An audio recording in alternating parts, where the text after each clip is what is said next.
And good morning, everyone, and welcome to the Clearwater County Interim Council meeting for October 14th, 2025. All public meetings are live streamed and recorded. Any verbal or written information provided may be included in public document at 9 a.m. Looking at item 2 is the adoption of the agenda. Ms. Gillum. Good morning. Planning requests that you remove 5.6 for first reading of Bylaw 25059 from the agenda as the applicant has had an issue, so we need to postpone that application. Okay, thank you. So looking for a motion to amend the agenda. Councillor Gibson. All in favor? Then a motion to amend the agenda and remove item 5.6. Thank you, Councillor Melhoff. All those in favor? I believe that's the end of the motions, or do we, yeah. And then one final motion is to approve the agenda as amended. Okay. Councillor Ratcliffe. All those in favor? The motion's carried. Thank you. Moving on then to item 3.1, which is the regular council meeting minutes from September 23rd. Are there any errors or omissions in those minutes? Councillor Ratcliffe. Thank you, Reeve Swanson. Yes, in 7.3.1, it says that the broadband committee bylaw review be deferred to a future meeting. And my recollection from that discussion was that Councillor Melhoff asked about a specific date, and that I responded saying by the next meeting would be acceptable, that that would be sufficient time to prepare. And also that the motion to review that bylaw called for it to be reviewed by council before the election, so that would have made it this meeting. So I think the minutes should be adjusted to state that it was to be at the next meeting, being today.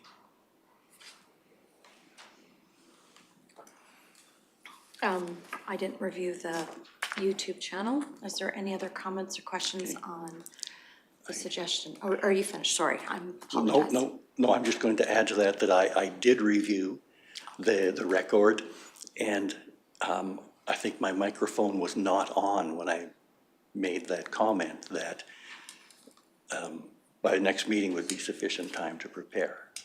So it's unclear in the record. Okay, so the record is unclear? In the recording. In the recording, okay.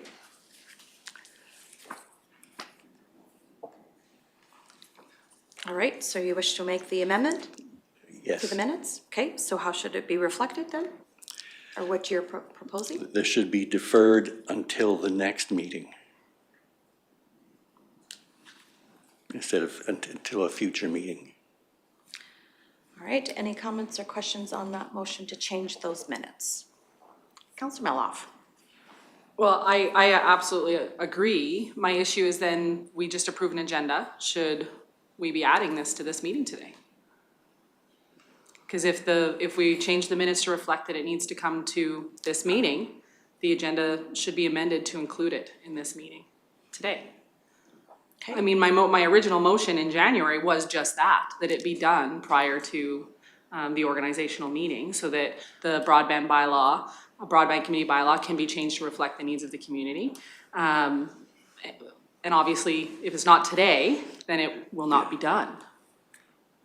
So I agree with your amendment, but then should we also change the agenda to reflect doing that today? It's at a vote. So Councillor Ratcliffe has put out a motion to change the minutes of that meeting.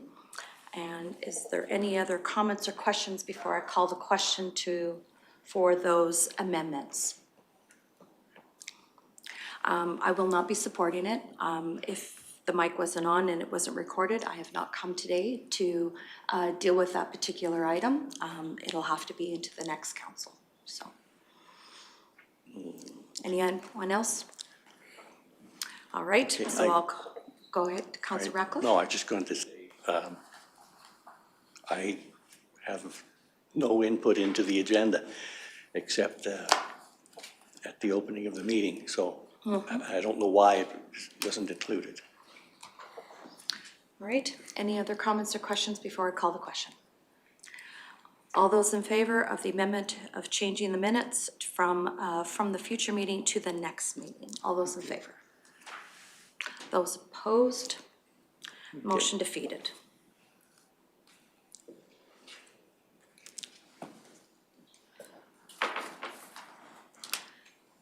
Yes, Councillor Ratcliffe? There's one more Okay.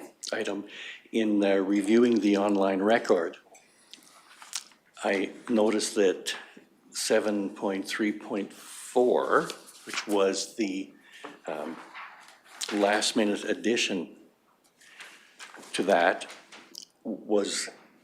has been published in the agenda for the last meeting, but it was not actually approved in the agenda. So- 7.3.4 for that particular meeting. Yes, Councillor Meloff had asked it, but Yes. it was to be, we had correspondence that related to that, so we added it to that discussion to the correspondence. We didn't add that to the meeting, to the agenda. It was Okay. defeated. Okay, but the correspondence was not in the agenda either, was not in the approved agenda. There was no correspondence. Okay, well, you just mentioned the correspondence.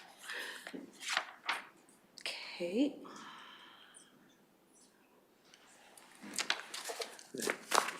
You know, this would seem to go against our procedures bylaw.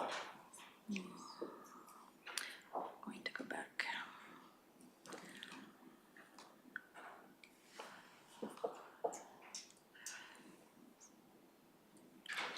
Just going back to the agenda from the last meeting.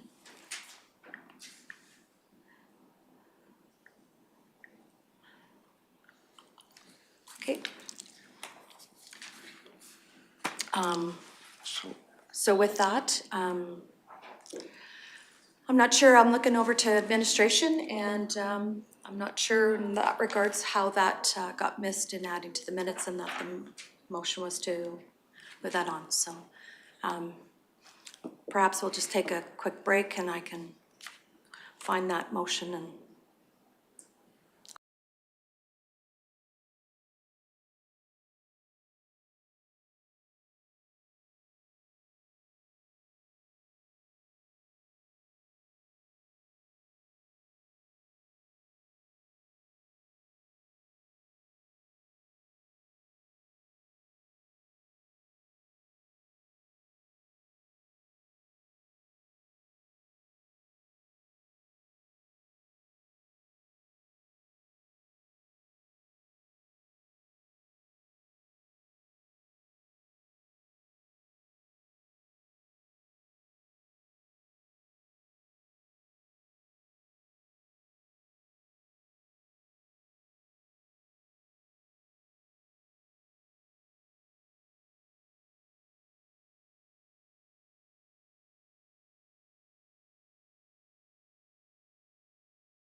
All right, so we're back. We're just having, looking for a bit of more of a legislative services in regards to how to deal with this, and a suggestion come up. So there would be a motion to postpone till later.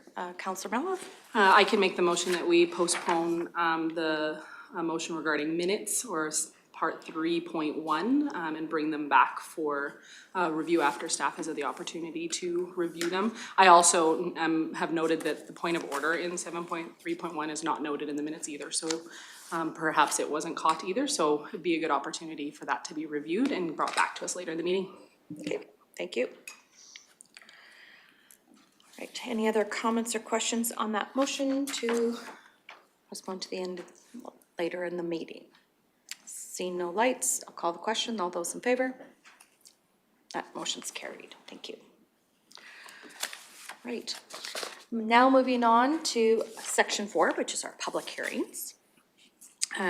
First one is the bylaw 25/055, application 31/25 to amend the land use bylaw.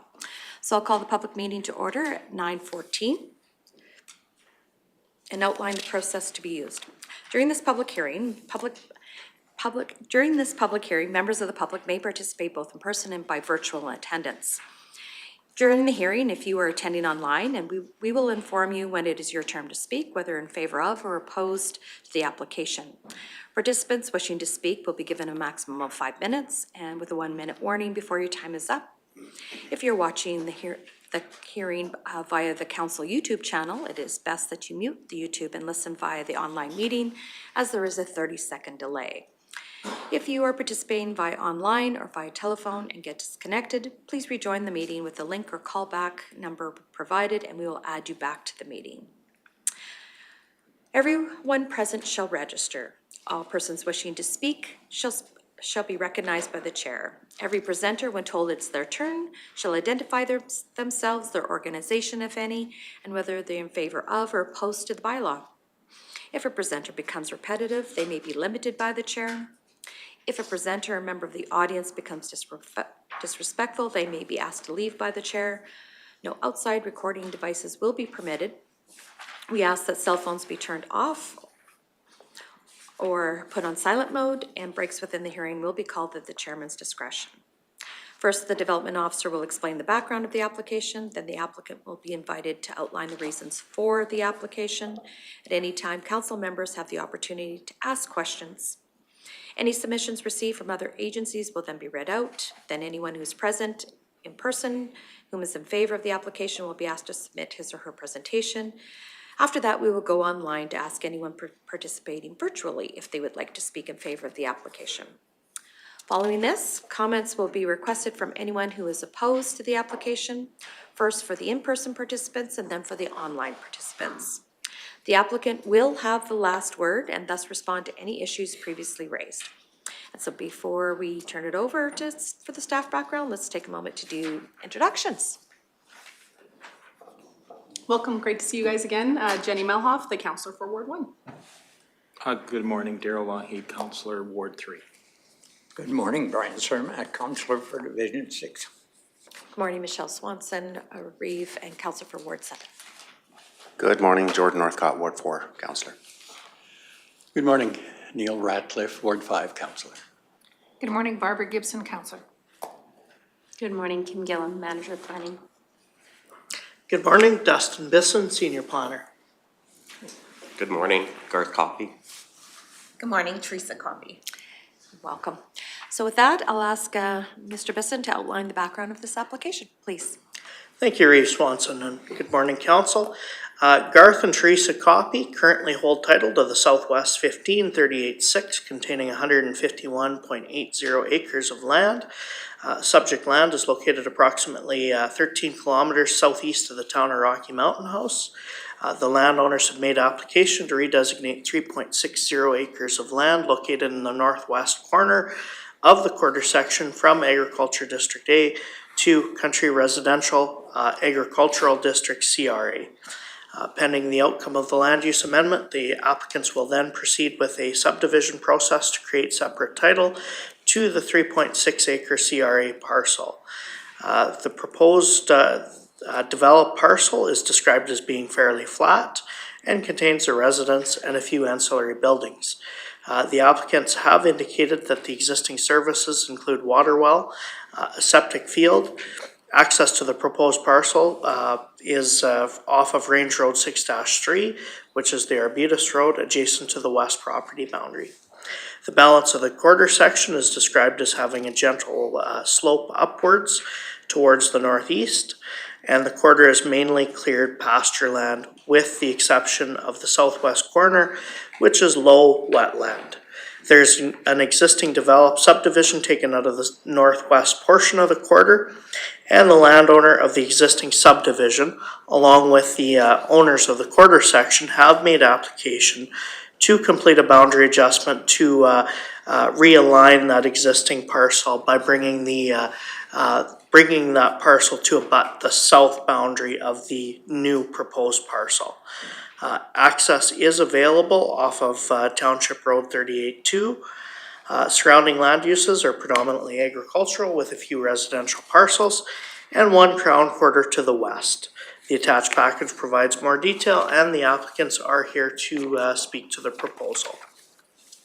When it comes to county policy, I believe council is fairly well versed when it comes to all of that. There's really nothing on this application that stands out that we would need to review a specific policy. Moving on to policy considerations, the proposed redesignation is to allow for the creation of a 3.6 acres residential parcel in the northwest corner of the quarter. Legal and physical access exists. Staff has reviewed and considered the impacts on adjacent farming activities and do not anticipate that the proposed parcel would negatively impact the existing farm operations in the area, as the proposed parcel will continue to be used for residential purposes. Should the proposed land use amendment and subsequent subdivision be approved, the parcel would be considered the third title out of the quarter section and would align with policy 10.2.2 of the MDP. At the regular council meeting held on September 9th, 2025, council reviewed and gave first reading to bylaw 25-055. As required by legislation, notice of today's public hearing was advertised in local newspapers and comments were invited from adjacent landowners and referral agencies. Upon the considerations of the representations made at the public hearing, it would be appropriate for council to consider whether or not to grant second and third reading to bylaw 25-055. Thank you. Thank you, Mr. Bisson. Does council have any questions for the development officer at this time? Seeing no lights. Mr. Bisson, were there any comments received from referral agencies? Yes, so from Fortis, Alberta, Fortis has no concerns and no easements are required. They indicated that they're the service provider in the area. Clearwater County Public Works, the existing approach meets county standard. Public Works Infrastructure indicated that the existing access meets, or the existing road access meets county standard and no road construction is required. Road widening is requested for the subdivision application. TC Energy expressed that they have no concerns with the proposal, and the Municipal Planning Commission reviewed the application on September 17th, 2025. MPC recommends that council favorably consider granting second and third reading to the land use amendment, application 31-25, and they provided the following reasons for their decision. It is a small residential parcel and it complies with policy. Thank you. Thank you. I'll now invite the applicants if they wish to speak to your proposal and add any comments to support your request and respond to any agency comments. Do you have any comments now? No comment. Okay, thank you. I'll now ask anyone who's a member of the public in attendance here in person at the meeting wishing to speak in favor of the application. Any member of the public wishing to speak in favor of the application? Seeing none, I will now invite any member of the public who is in attendance virtually wishing to speak in favor of the application. Thank you, Reeve. None were registered today. Thank you. Before moving on, were there any written submissions in favor of this request? No submissions were received. Thank you. I'll now invite any comments from any member of the public in attendance who is in opposition of this application. Seeing none, now invite any member of the public attending virtually wishing to speak in opposition. None registered. Thank you. Thank you. Mr. Bisson, were there any written submissions opposing this request? No submissions were received. Thank you. So at this time, we are at final remarks, and I'll ask if you have any final remarks before we close the hearing. None?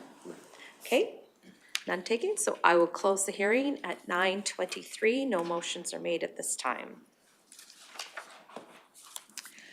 Moving on then to the agenda 5.1, consideration of second and third readings for the bylaw 25/055, application 31/25. Mr. Bisson. All right, thank you. The purpose of bylaw 25-055 is to amend Clearwater County's land use bylaw 25-050 to redesignate 3.6 acres of the Southwest 1538-6 from Ag to Country Residential Agricultural District, CRA. Pending the outcome of the land use amendment, the landowners will proceed with the subdivision process to create a 3.6 acre CRA parcel. At the regular council meeting held on September 9th, council reviewed and gave first reading to the bylaw 25-055. As required by today's legislation, notice of today's public hearing was advertised in the local newspapers, and comments were invited from adjacent landowners and referral agencies. Upon the considerations of the representations made at the public hearing, it would be appropriate for council to consider whether or not to grant second and third reading to bylaw 25-055. Thank you. Thank you. All right. Is there any comments or questions? If not, I'll be looking for a motion to grant second reading.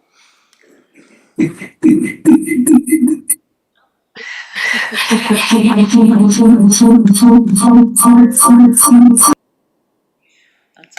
Councillor Ratcliffe. Thank you, Reeve. That was very. Just a point of clarification. There appears to be a small isolated parcel between the two acreages there. There's a process underway to remedy that, is there not? That is correct. There is a boundary adjustment currently in process, and the existing residential parcel will be shifted to the north to abut the south boundary of the new proposed parcel. Thank you for that clarification. If I may proceed, Yes. I would make the motion that the council grant second reading to bylaw 25/055. This is an existing yard site, and recognizing the landowner's right to manage their land, I make that motion. Thank you for the motion. Any other comments or questions before I call the question? Councillor Mello? Thank you, Reeve. I actually just had a question that I probably should ask in the public hearing. I apologize. It's my understanding that you guys are wanting this so you can farm the remainder without residential in the way, et cetera, so that you guys can just go forward and farm it. Excellent. Thank you. I'll support second reading. Okay. All right, seeing no other lights, I'll call the question. All those in favor of second reading? Those opposed? Motion's carried. Now looking for a motion for third. Councillor Cermak? I'll make a motion for third reading Thank you. for 25-055. Okay. Third readings, motions on the floor. Any other comments or questions? Councillor Northcott? Alrighty, good morning. There was a survey that was done by the public, and the third title per quarter section land wasn't desired by the large majority of residents in Clearwater County. That's what my vote is reflecting. Thank you. Right, third readings on the floor. I'll call the question. All those in favor? And those opposed? And that motion's carried. Thank you for coming in today. Thank you. All right. We'll skip back to in the agenda, to item 4.2. Just give a minute here for planning and to join us.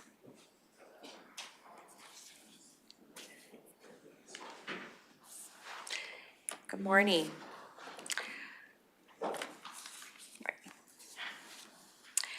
So I'll call the item 4.2, which is our public hearing for bylaw 25/054, application 27/25. So I'll call the public meeting to order at 9:28. During this public hearing, members of the public may participate both in person and by virtual attendance online. During the hearing, if you are attending online, we will inform you when it is your turn to speak, whether in favor of or opposed to the application. Participants wishing to speak will be given a 5-minute minutes to speak and a 1-minute warning before your time is up.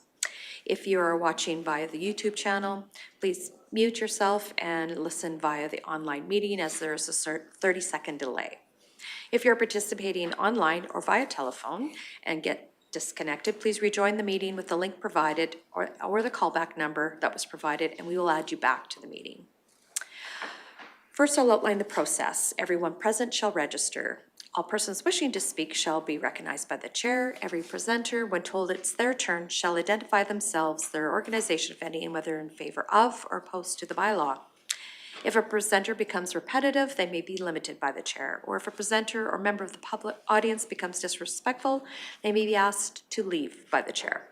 No outside recording devices will be permitted. We ask that cell phones be turned off or put on silent, and breaks within the hearing will be called at the chairman's discretion.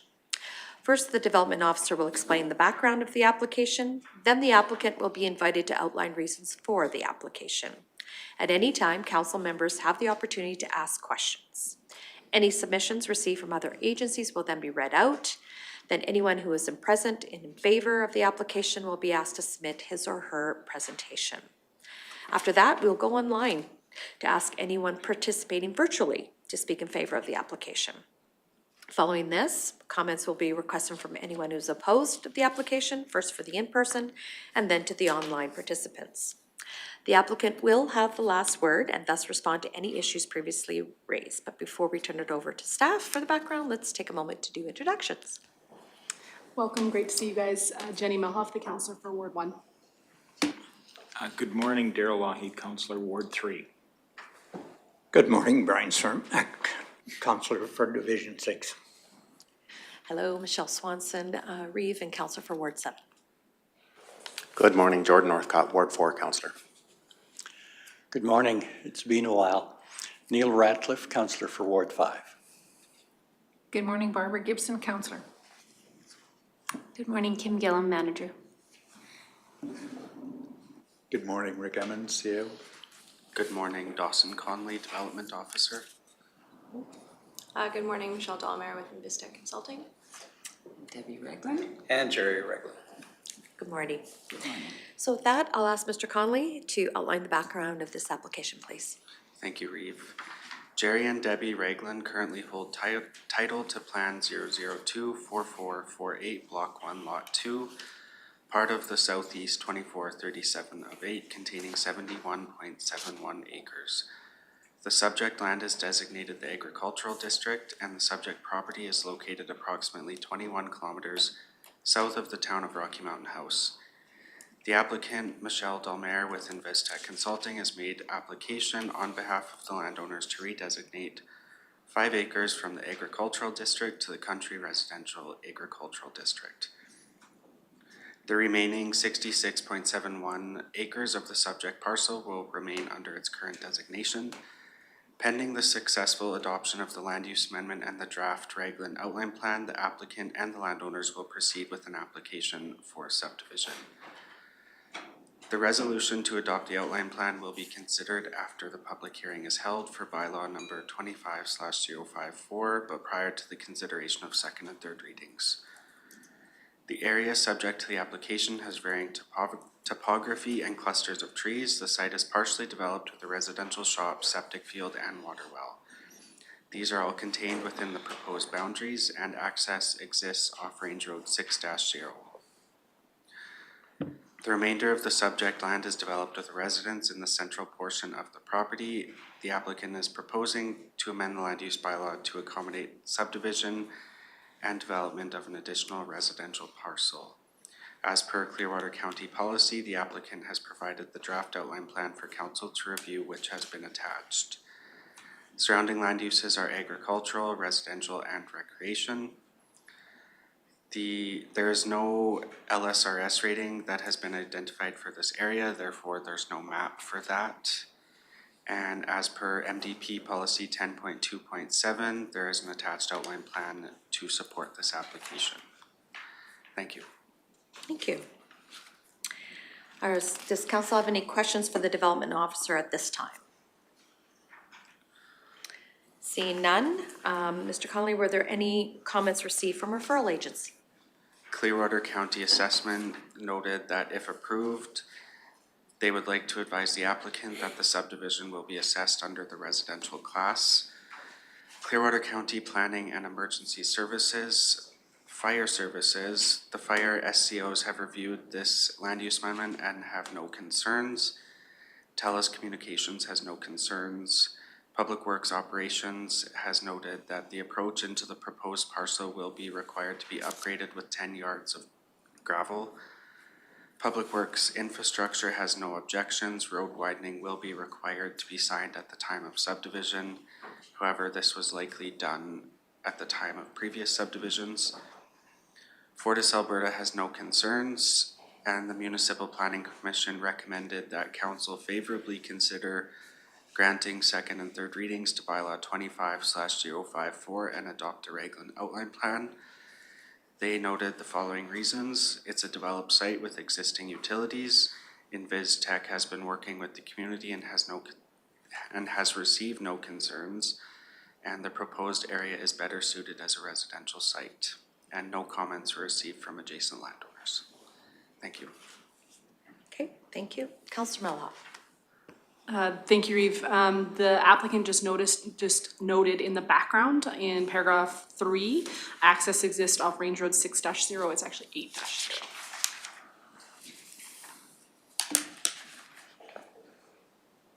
That was a typo on my part. Yeah, no, it happens. Thanks for the catch. Yeah, just the one spot there. Thanks for the catch. Thank you. At this time, I'm going to invite the applicants if they wish to speak to the proposal and any comments to support your request and respond to any agency comments. Yeah, go ahead. Sure. Okay. Perfect. So good morning, councillors. My name is Michelle Dahlmeier. I'm a senior planner with Invista Consulting, and I will be speaking to bylaw number 25-024, the Reglin outline plan and land use redesignation applications on behalf of the landowners Jerry and Debbie Reglin. The subject lands are approximately 77.71 acres in size, and they're located on the west side of Range Road 8, directly south of Prairie Creek, and they're currently zoned to agriculture district under the land use bylaw.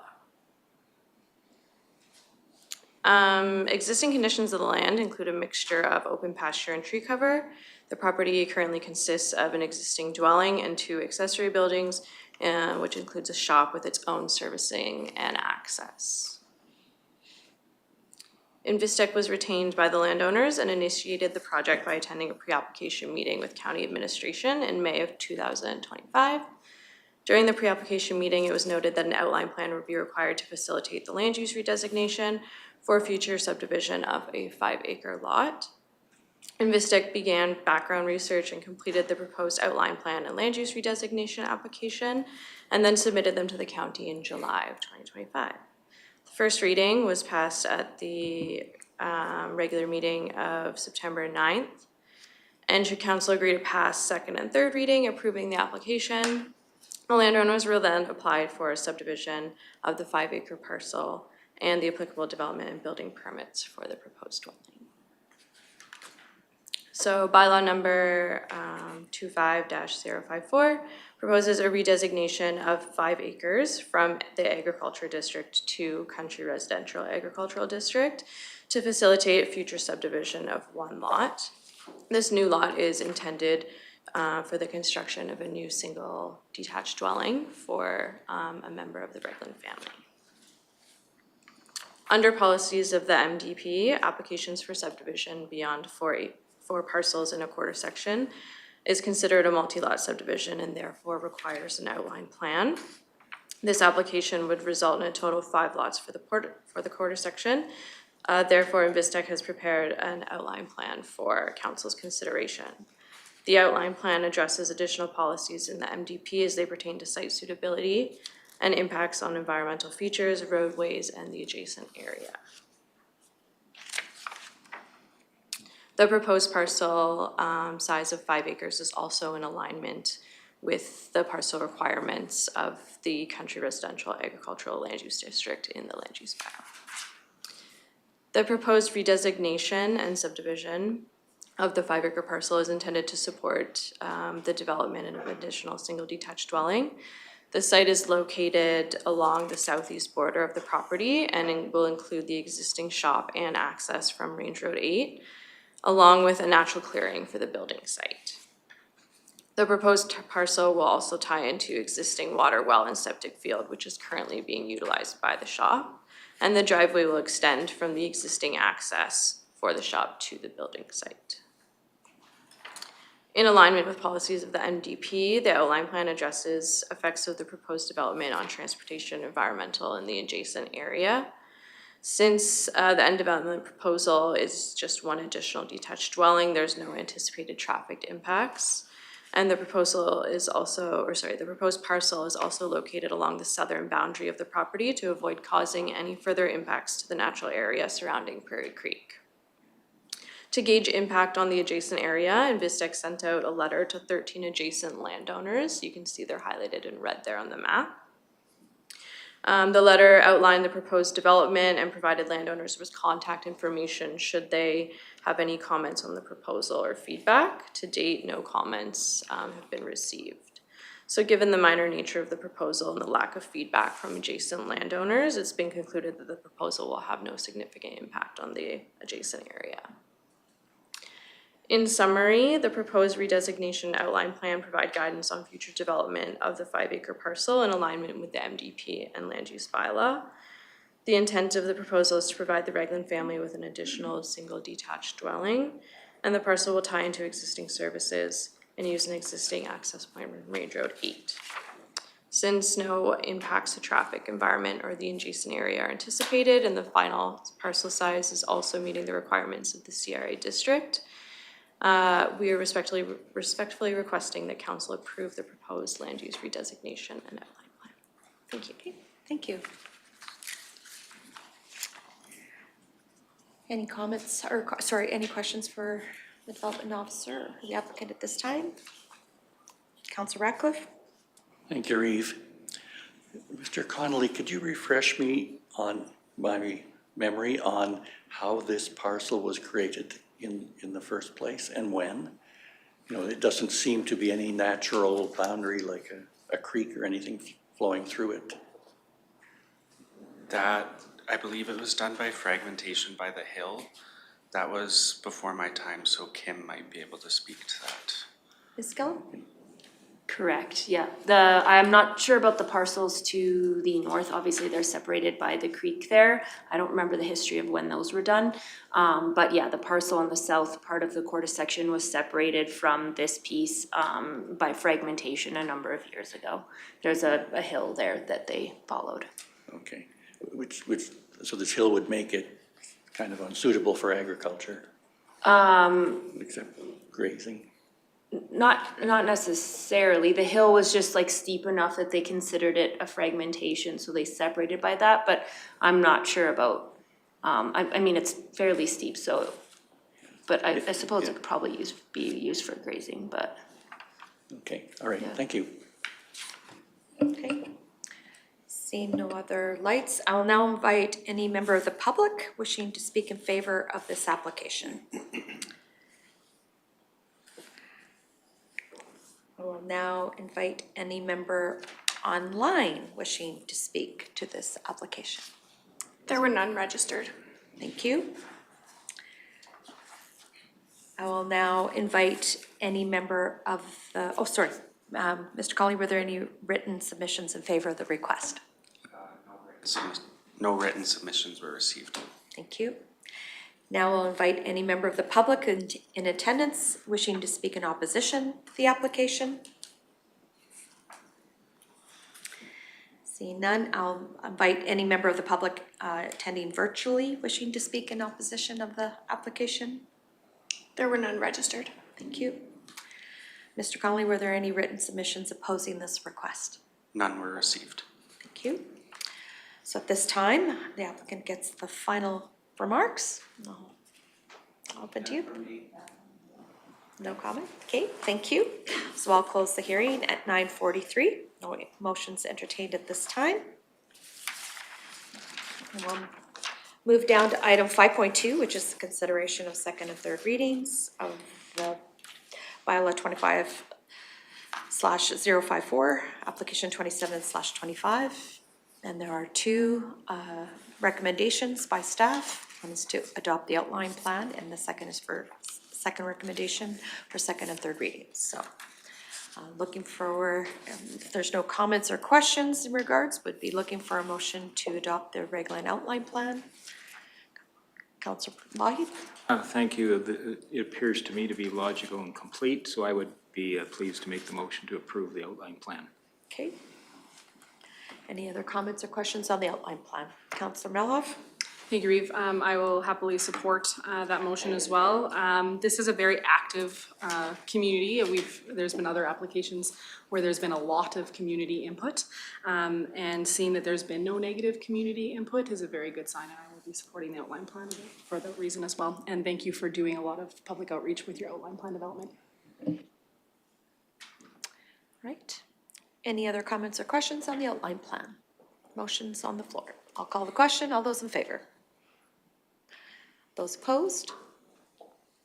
Motion's carried. Okay. Now looking for a motion for second or third reading. Councillor Melhoff? I'll make the motion for second reading, one for the reasons I already stated with regards to the outline plan, and the other that it is already partially developed. And I'll leave it at that. Thanks. Yeah. Any other comments or questions in regards to second reading? Councillor Northcott? Alrighty. There was a survey done by the public during the development of the 2023 Municipal Development Plan. So there was community input, and the third title per quarter section land wasn't desired by many of the respondents in that survey, so that's what my vote is reflecting at this time. Right. So second reading, I'll call the question. All those in favor? Those opposed? Carried. Looking for a motion for third reading. Councillor Ratcliffe?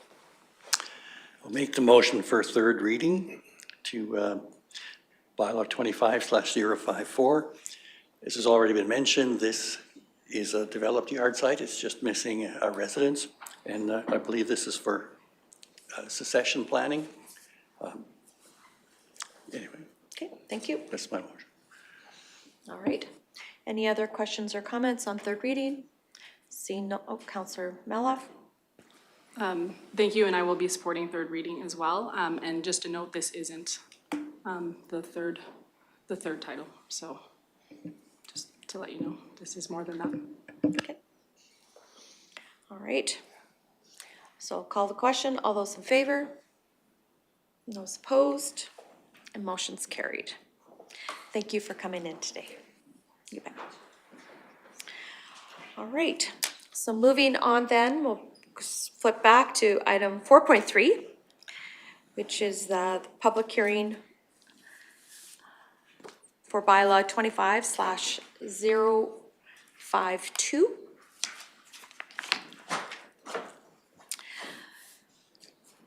So I'll call the public meeting to order at 9:47. and outline the process. Everyone present shall register. All persons wishing to speak shall be recognized by the chair. Every presenter, when told it's their turn, shall identify themselves or organization and whether they are in favor of or opposed to the bylaw.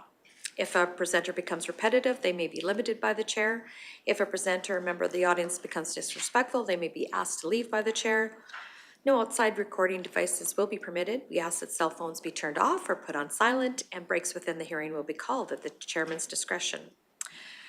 We do have the online option as well, so those will be identified and given their appropriate minutes and 1 minute warning as well.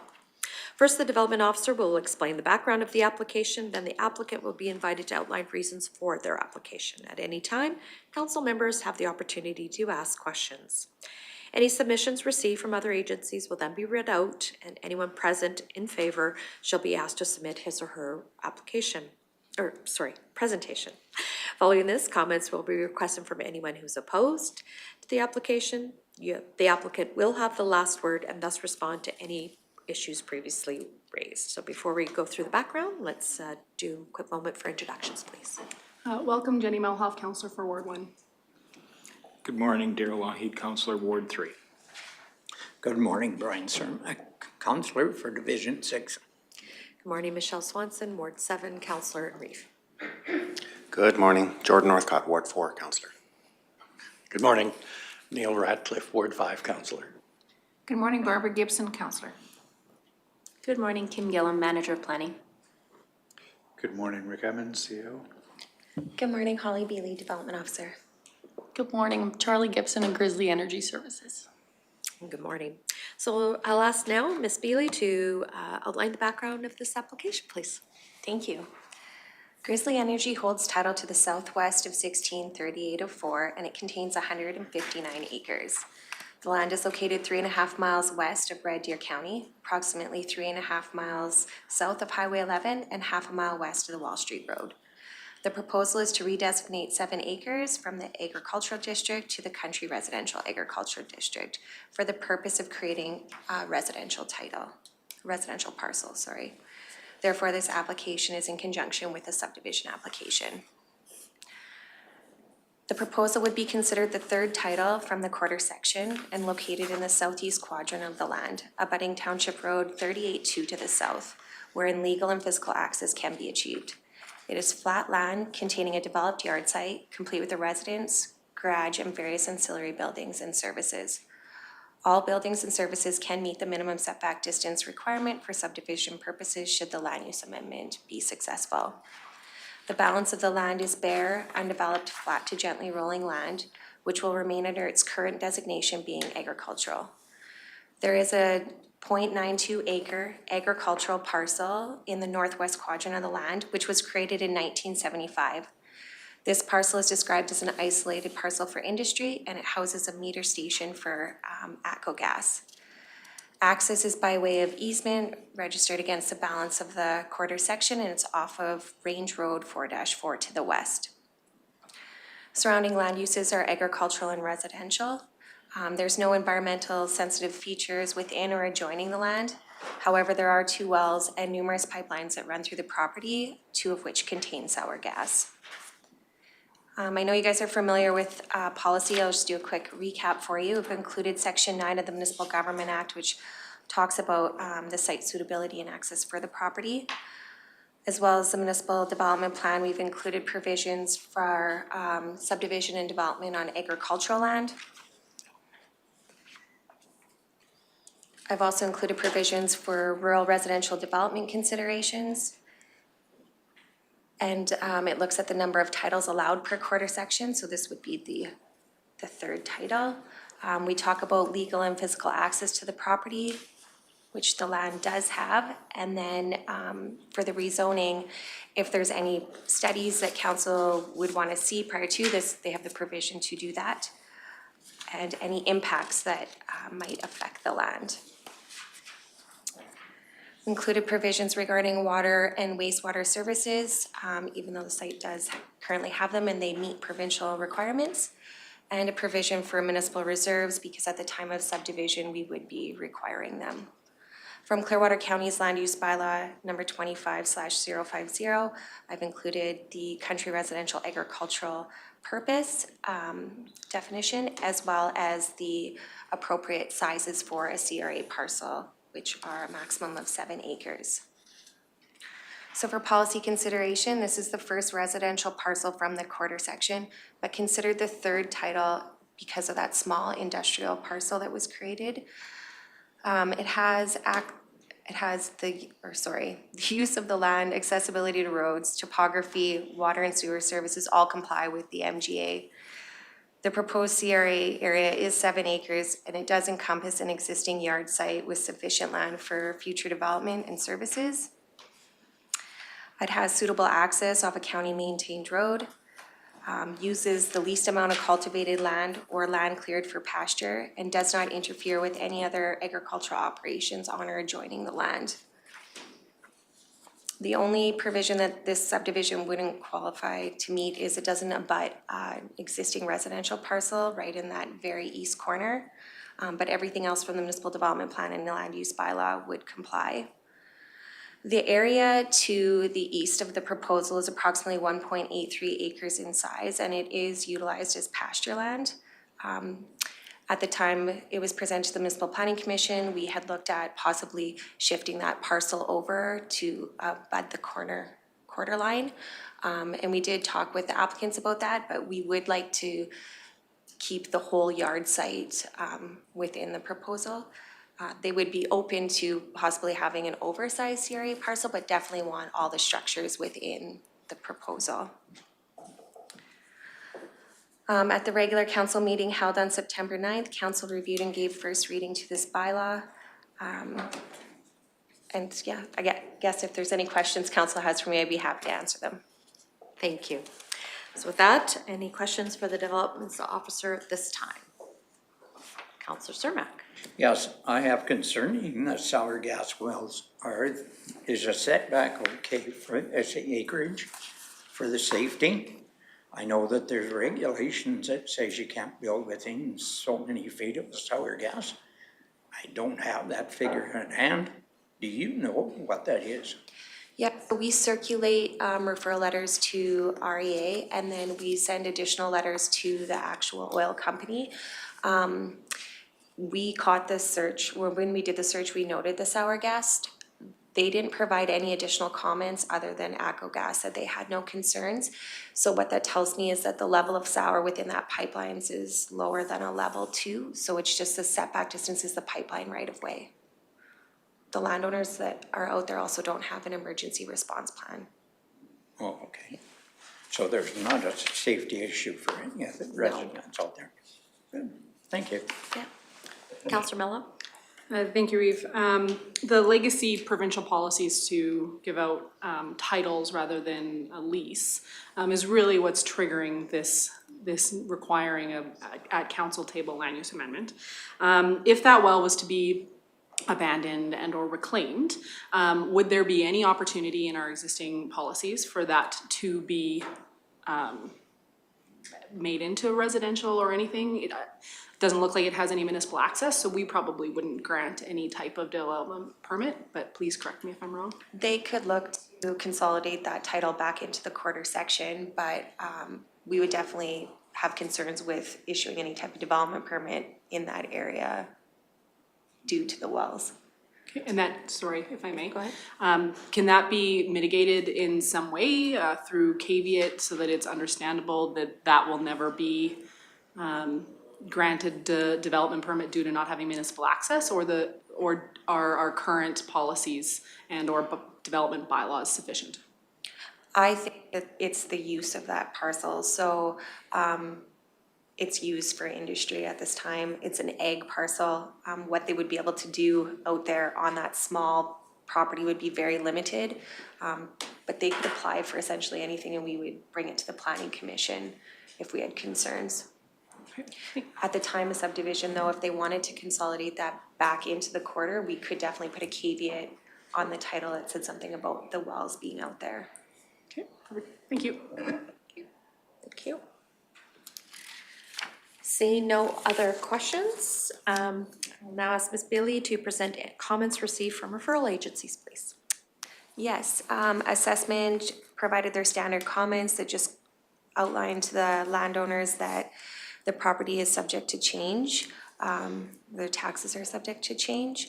Public Works indicated they would like future acquisition of land along the roadways to the south and west. Operations had no concerns with the existing approach. Regional Fire had no concerns, same with TELUS. And then it was presented to the Municipal Planning Commission on September 17th, and they had suggested talking with the applicant about possibly shifting that parcel over. But they did favorably recommend council favorably consider second and third reading. Okay. At this time, I will invite the applicant to speak to your proposal and add any comments to support your request or respond to any agency comments. I'm good, thanks. You're good? Okay. No problem. So I'll now invite any member of the public wishing to speak in favor of the application to come forward. I'll now invite any member of the public online wishing to come forward and speak in favor of the application. There were none registered, thank you. Thank you. Ms. Beely, were there any written submissions in favor of the request? Thank you. I'll now invite any member of the public wishing to speak in opposition to the application. Seeing none, I'll now invite any member of the public online wishing to speak in opposition of the request. And none registered. Thank you. Were there any written submissions opposing this request? No, there were not.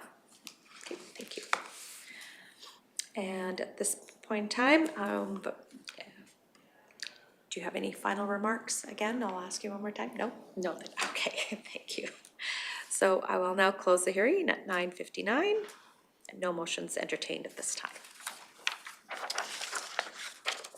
Moving on now to item 5.3 is the consideration of second and third readings of bylaw 25/052, application 25/25. Ms. Beely. So this application, it was presented to council for first reading. It was advertised as required by legislation for the public hearing. And at this time, if there's any questions that council has, we'd be happy to answer them. Otherwise, this is a fairly straightforward application, and if that little parcel wasn't there, it would have just gone to the Municipal Planning Commission chair. Okay, thank you. Any comments or questions in regards to this application, or not looking for a motion for second reading? Councillor Ratcliffe? Thank you, Reeve Swanson. Yes, I have to agree with the development officer.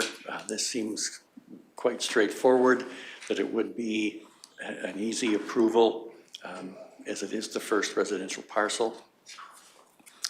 So I will make a motion for second reading, to grant second reading to bylaw 25/052. Thank you for the motion. Any other comments or questions in regards to the motion for second reading? Councillor Northcott? No, this application is unique. And I haven't seen one like this over the last 4 years, but really truly it would be the first residential parcel off. So I will be supporting this. Okay. Any other comments or questions? Seeing none, I'll call the question. All those in favor of second reading? And that motion's carried. Looking for a motion for third reading. Councillor Melhoff? Comments, questions? Call the question. All those in favor? Oh, sorry, Councillor Melhoff did, just make, okay. Okay, thank you. I'll call the question for third reading. All those in favor? And that motion's carried. Thank you. Thank you for coming in today. You bet. All right. Moving on right along, we'll go back to item 4.4, which is the public hearing for bylaw 25/057, application 30/25 to amend the land use bylaw. You're welcome. So I'll just wait for Thank you.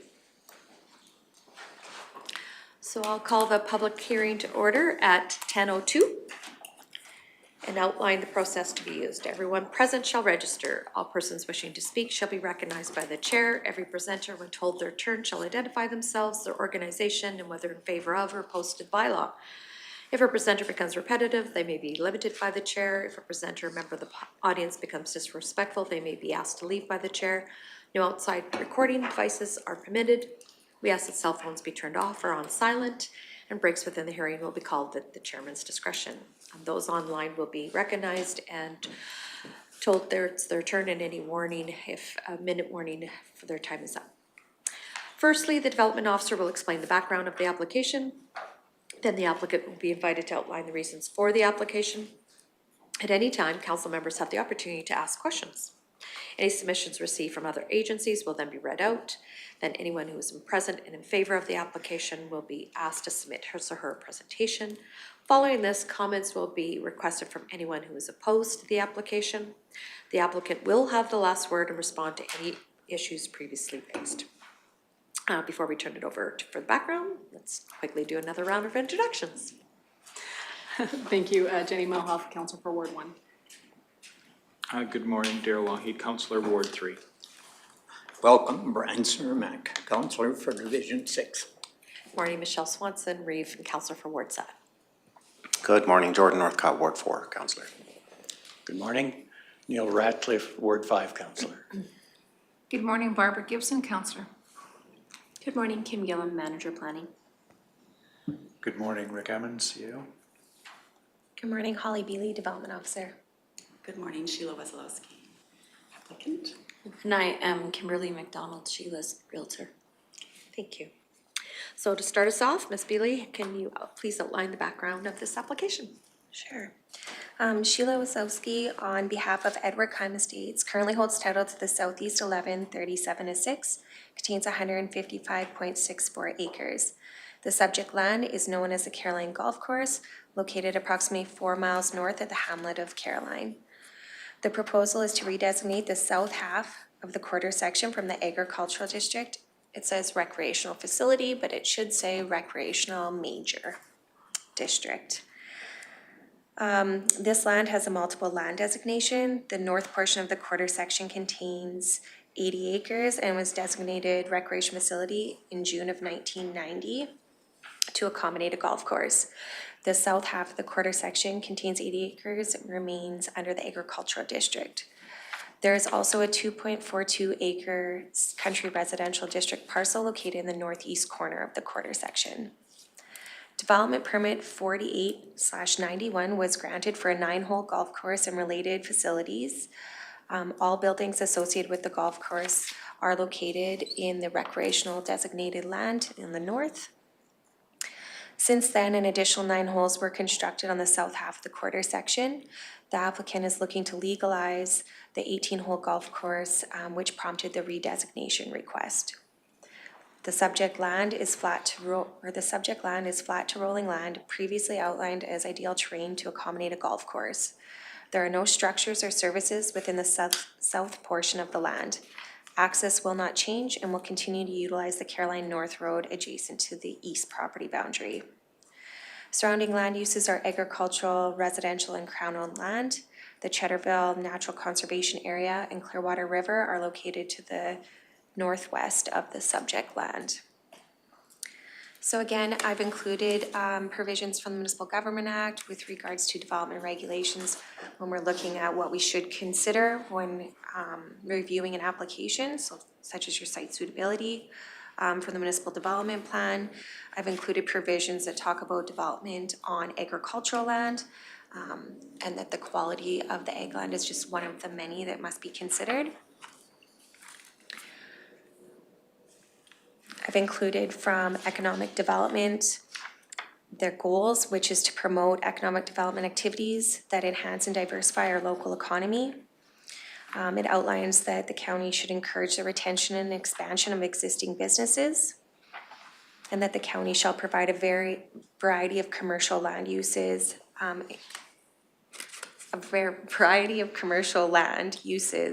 including a variety of locations. For tourism, the county should encourage tourism land uses in suitable locations. And for recreational uses, we recognize that recreational uses for economic development and social interaction opportunities is important in our community.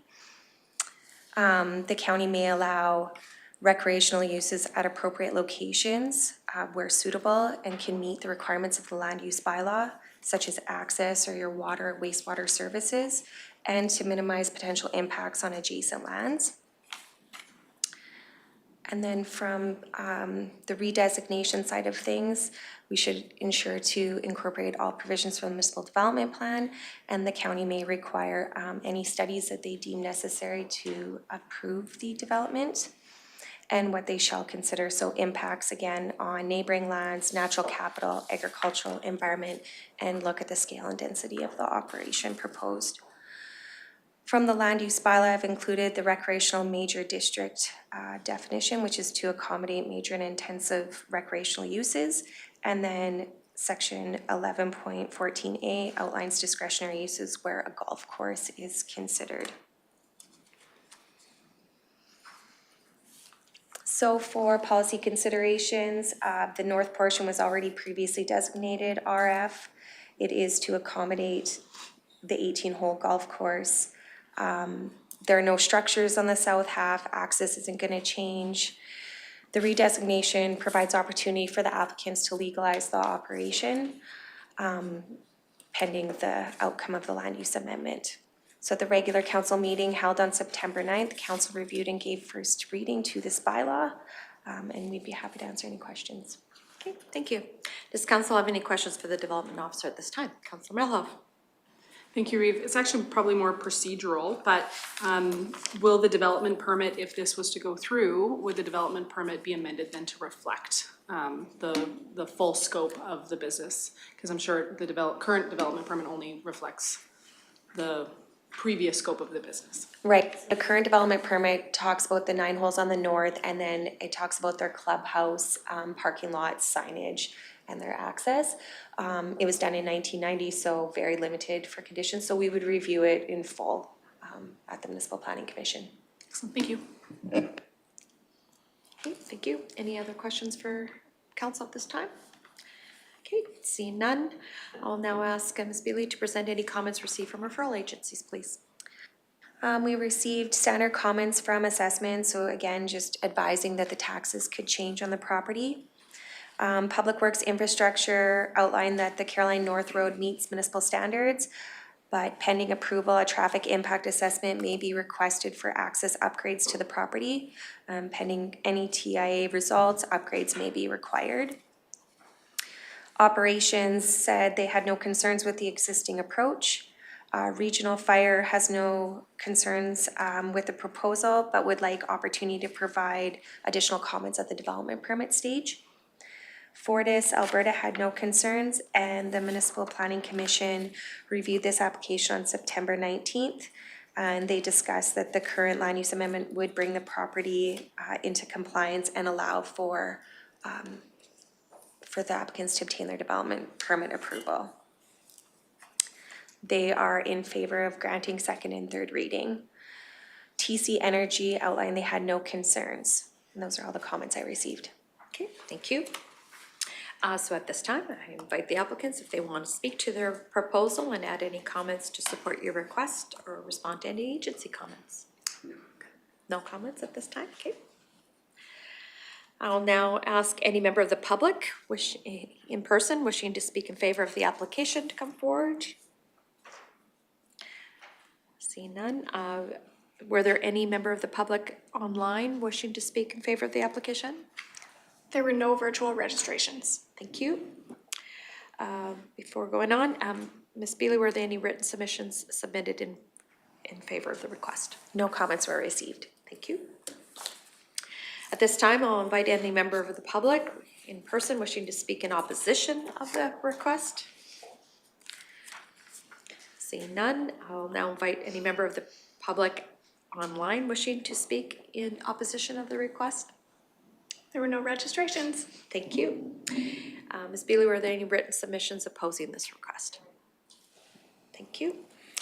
So before I close the hearing, this is the opportunity to present any final remarks, if any. Okay, no final remarks. Thank you. I will close the hearing at 10:12. And no motions entertained at this time. So moving on then to item 5.4. We will consider second and third readings for item 25/057, application 30/25. Ms. Beely. So this is to redesignate 80 acres from the agricultural district to the recreational major district in the southern portion of the property.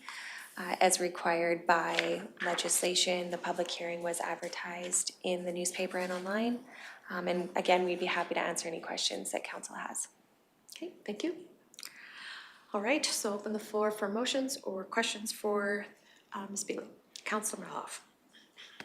Thank you, Reeve. I'll make the motion for second reading. It's an existing community amenity. There's no complaints on file, and this application just makes sense.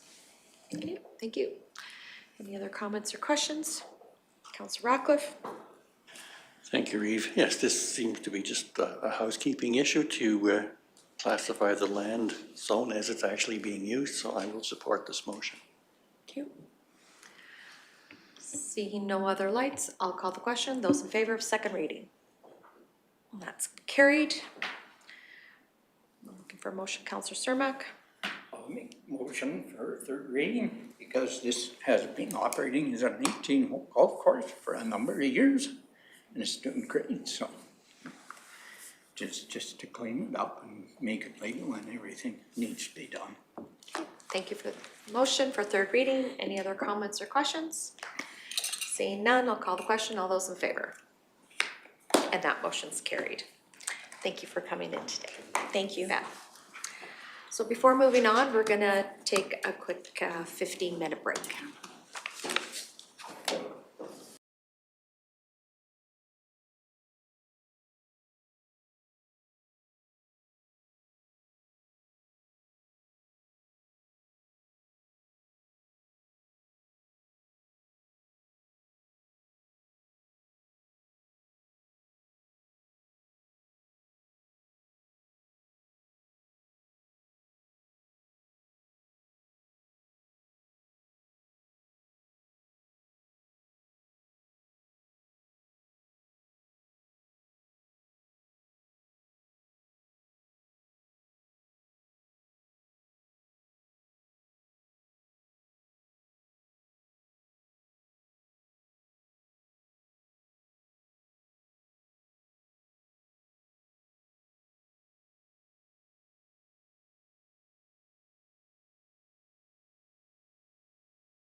Okay, welcome back from our break.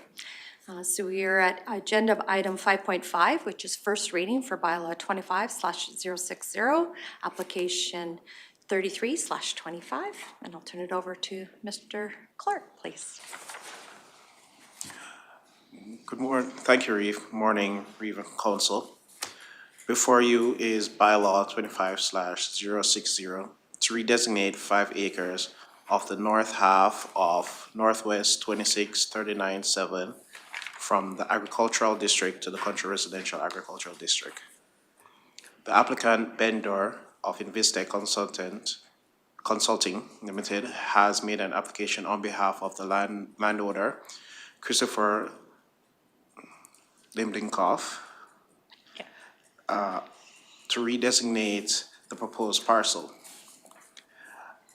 The landowner currently holds a title to the north half of Northwest 2639-7 containing 76 acres, located 1.84 kilometers northeast of the town of Rocky Mountain House.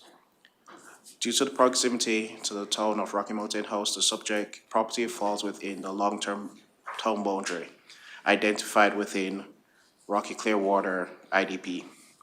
Pending the outcome of the land use amendment and successful adoption of the draft outline plan, the landowner intends to proceed with an application for subdivision to create a separate title to the proposed 5-acre parcel.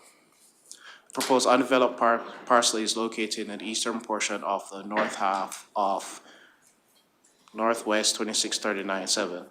The proposed parcel is described as generally flat, with the northern portion predominantly treed with mature vegetation, while the southern portion consists mainly of clear pasture land. Access to the proposed CRA parcel is obtained from an existing approach off of Rain Road 7-1A, adjacent to the east property boundary.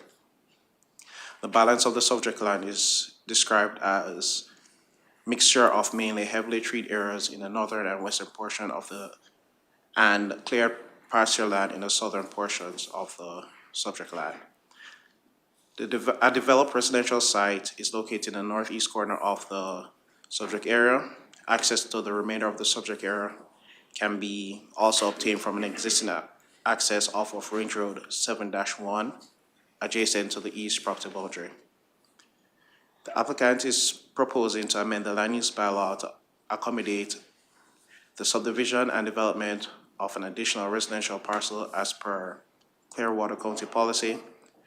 The applicant has provided a draft outline plan for council to review, which has been attached. The attached package provides more detail to the proposed development. County is familiar with a lot of the policies associated with such an application, so I'm going forward to the policy considerations. The proposed redesignation would allow for the creation of a 5-acre undeveloped residential parcel, the northeast portion of the subject lands. Legal and physical access exists to both the proposed and the balance of the subject lands by a county maintained road, which aligns with MDP policy 10.2.5. The proposed size complies with the CRA requirements outlined in the land use bylaw. As per MDP policy 10.2.10, Part C, the preferred location of the parcel is to be in the lowest quality land on the quarter section. The majority of the subject land is a uniform land suitability rating. However, the western half of the proposed property contains low quality land. The western portion lacks road access required to support subdivision and appears to be undevelopable low-lying land. This area is also identified in the IDP as a major open space and undevelopable area, which aligns with IDP policy 5.5 objectives by protecting environmentally significant areas and natural drainage course. The applicant has provided an outline plan to support the land use amendment as required by MDP policy 10.2.7 and IDP policy 5.2.5. Should the proposed land use amendment and subsequent subdivision be approved, The parcel will be considered the fourth title out of the quarter, which would align with MVP policy 10.2.7 and 10.2.10 Part C and IDP policy 5.2.5. Regarding the process of this application, County Administration recommends the following process be followed for the consideration of the outline plan and subsequent land use amendments. One, consideration of first reading, review the outline plan attached. Part two, send out land use amendments / outline referrals to agencies, allowing adjacent landowners and applicants to review the application. Hold a public hearing for the land use amendments and consider the adoption of the outline plan. And if there is any additional information that would be required, it could be done at that moment. Adoption of the outline plan, and then consideration of second and third reading of the land use amendment, after which we will proceed with the subdivision application. Thank you. Thank you. Are there any comments or questions for the development officer at this time? If not, looking for a motion to grant first reading, go to a public hearing. Councillor Ratcliffe. Thank you, Reeve Swanson.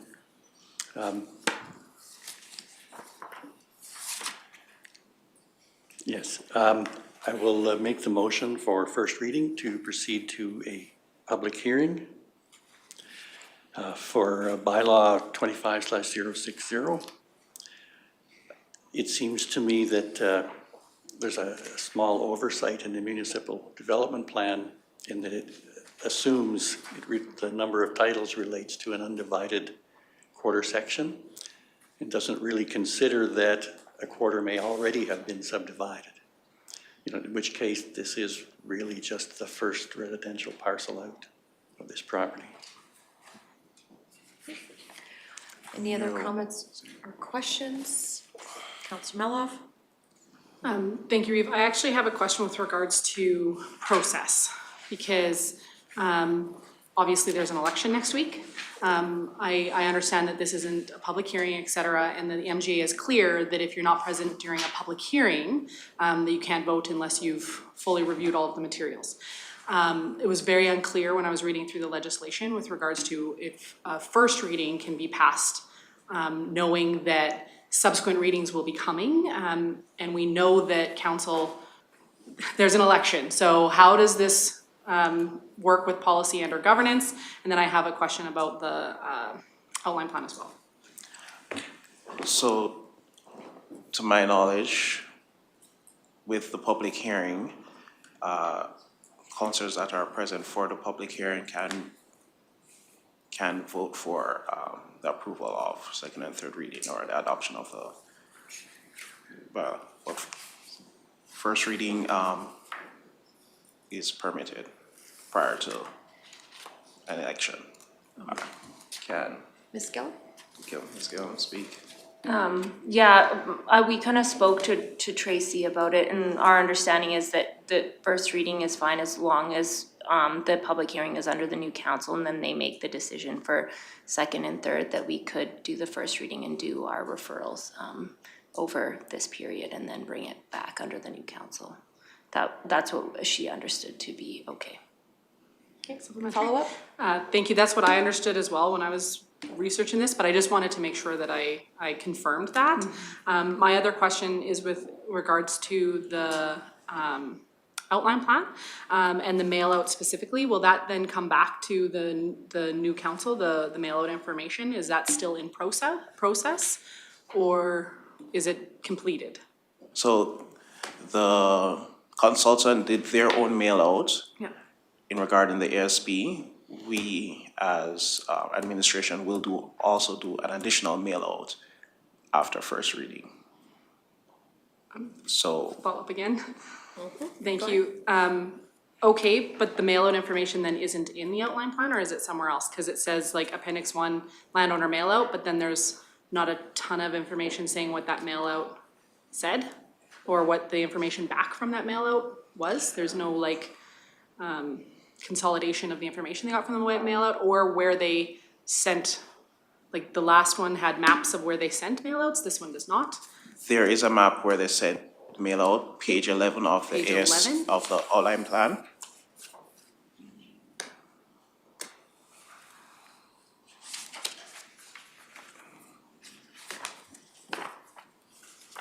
Okay, so it's prior to the appendix mail out slide. Yes. Okay. Sorry, I expected it afterwards, so my mistake, thank you. Is there a consolidation of that then ahead of that, or consolidation of the information they received from that mail out?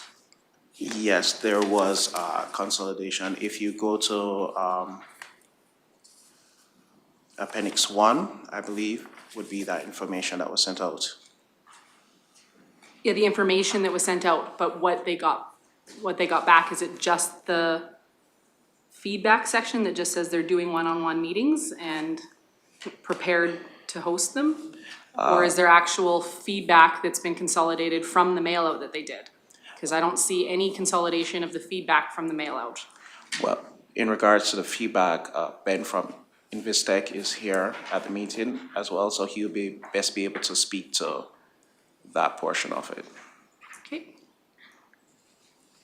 Good morning, and go ahead. Mr.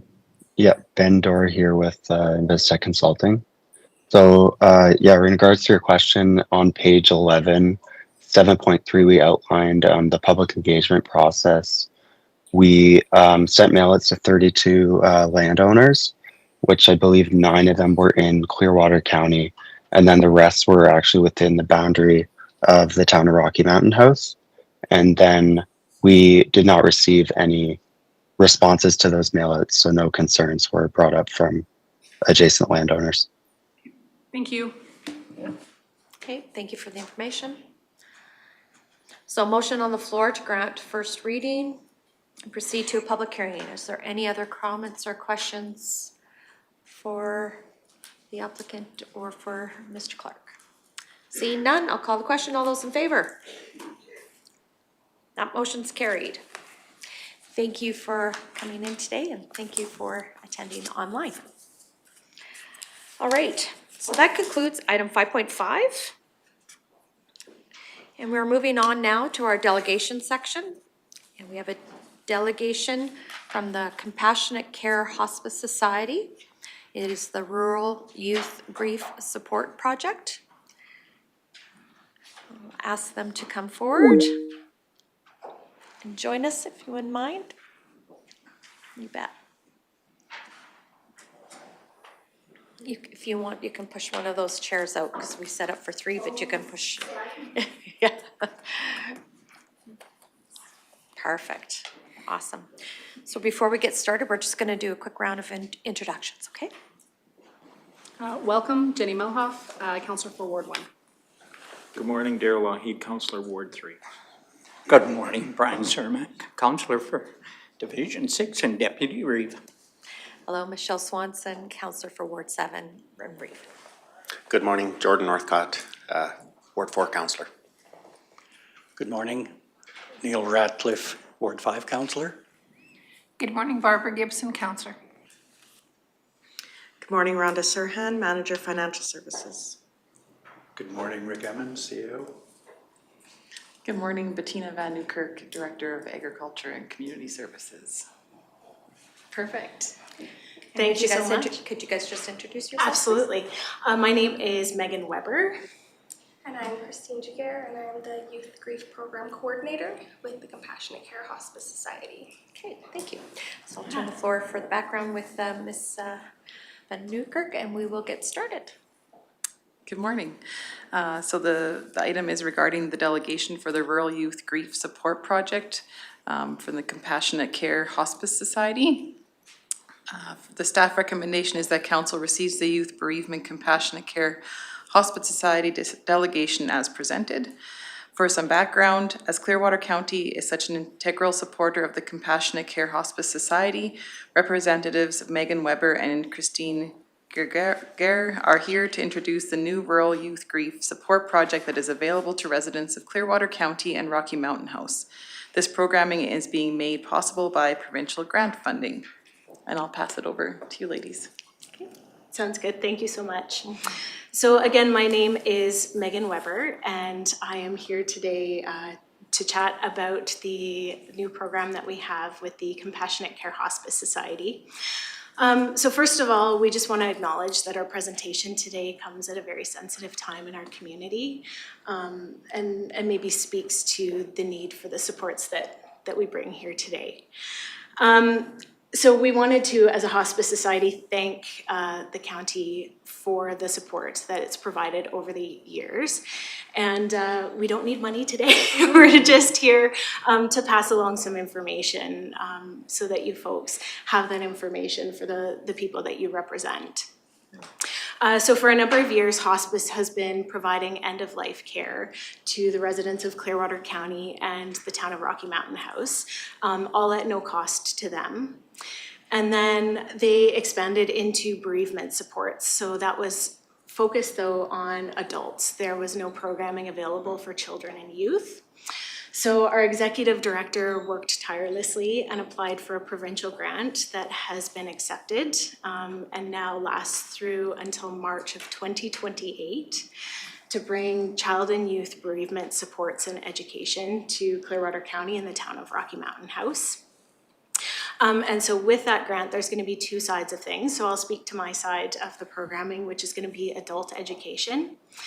So we are with some lovely folks out of Olds designing a certification for adults to take, and this is for any adults that are interested, whether that be educators, supports, parents, anyone who wants to learn how to support children and youth through grief and bereavement. And that will all be free for anyone who wants to take that programming. So the goal is to have between 60 and 90 adults certified in that training each year of the grant. So that will be my aspect of the programming. And a little bit about myself. I've spent the last 20 years in funeral services. So that's my background. I'm a licensed funeral director and embalmer as well. And then for the last 3 years, I've been working as an instructor at Mount Royal University in their funeral services program. And the scope of my teaching there is creating meaningful end-of-life ceremony. How do we support people after someone dies through grief supports, estate care, things like that. And then how do we look after ourselves as people in caring professions. So I'm really excited to pass that information along to anyone who's interested as well. And then I'll turn it over to Christine, who will chat about her side of the program. Again, I am Christine Jaguar. I am the Compassionate Care Hospice Society's Youth Grief Program Coordinator. My side of things will be working with the kids and the families to build supports in the community. So that could look like after-school programming, that could look like one-to-one supports, group supports, different projects like memorial projects, and just trying to fill that gap. And we know that everybody is spread thin and that there is a lack of those extra supports in this small community, and it's really tough. So I was inspired to do this by working with kids for as long as I did. Between being an EA and a volunteer within the Royal River School Division, I've been doing that for more than 10 years. I am an end-of-life doula. I have lots of bereavement support certifications, and I also am in the second year of my psych major. So we are just really excited to get to be a part of a project like this and hope to make a big enough of an impact so that the government will see that this is needed, and hopefully other rural communities will be able to benefit from this as well. For sure, for sure. I'll open it up for questions from council. Councillor Ratcliffe? Thank you, Reeve Swanson. How did you determine the size of demand of the need for this service? And how many people do you expect to be supporting?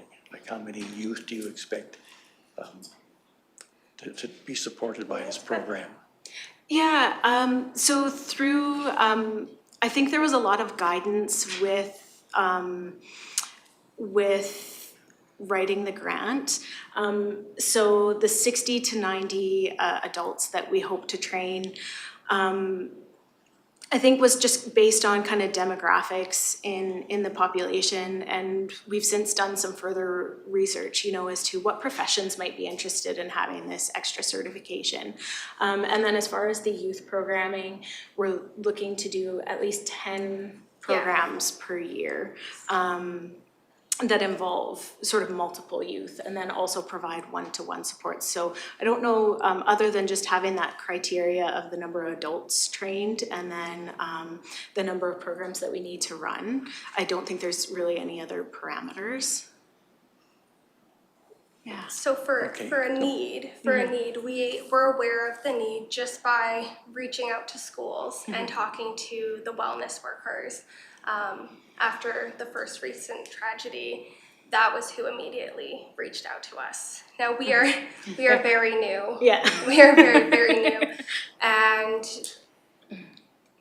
I think just from networking and talking and spending so much time in the schools, you see, you know, you have one wellness worker for sometimes 2 schools, and that's a lot. That's a lot. And just from having my own kids and seeking out different resources, there's just not available. No, for sure. Follow-up? Sure. Being on the FCSS board, I know that Burden Bearers is offering a similar program. I see you've been in contact with them. All right. That's all I had. Thank you. Councillor Mello? Thank you, Reeve. First of all, thank you for what you're doing. Our community is in a very tough, very tough position right now. Does your program link to actual mental health as well? And lots of people only want to talk to somebody of their own, like in my career path, we have something called the peer support program, where I talk to other paramedics and because they can understand ourselves better. I assume that youth would be very similar, where they want to speak with a youth as well. So those are kind of my three big questions. Is there direct connection to mental health? Do you have a peer support type programming? And also, like I said, thank you for what you're doing. Can I? Yeah, absolutely, please. So the great thing about this grant is we have so much opportunity to meet people where they are at and their needs. So yes, mental health is at the forefront. That is what we are going to address. I envision doing programming in groups where we're going to educate ourselves for the first half of, say, that session, and then we're going to do something to burn that off. So maybe we're going to learn about why it's important to maintain your hygiene when you are grieving and why we don't want to sometimes. And then we're going to do we're going to play basketball, we're going to do some sort of activity. So we're really trying to address every aspect of grief, every aspect of just being sad. And I think that doing, youth groups for those who are ready, the age groups are difficult, but that's really important. And we had talked about possibly wanting to run a program that teaches youth how to talk to their friends who are grieving, because a lot of them don't know how to talk to each other. Fantastic. I think this is a great initiative. I know years ago, you probably are familiar with Dr. Jody Carrington and Jeremy Allen and Deaf Ed. They spoke about this missing gap. It is a gap. And so I'm very pleased that the grant was, I know Jessica worked hard for that, so it's just with everything that's going forward. So thank you for that. If there are no more comments or questions, I will look for a motion to accept for information, and thank you, ladies. So, okay, Councillor Northcott will make that motion to accept for information. All those in favor? Thank you. It's carried. Thank you for coming in this morning. Thank you so much. So appreciate it. Thank you for having us. Yes, and good luck with everything going forward. Thank you. Thank you. Thanks. All right. So that ends our delegation section, and we are now into new business, which is item 7.1.1, which is Parkland Regional Library Budget under Ag and Community Services. And I'll turn the floor over to, go ahead, Bettina. Awesome, okay, yes, this item is in regard to the Parkland Regional Library budget. The staff recommendation is that council considers approving the proposed 2026 Parkland Regional Library System budget. For some background, the Parkland Regional Library System was established in 1959 as the first regional library system in Alberta. Today, the Parkland Regional Library System has a network of 48 public libraries across central Alberta. The Parkland Regional Library System serves approximately 223,641 residents and is governed by its 64 municipal members, including Clearwater County.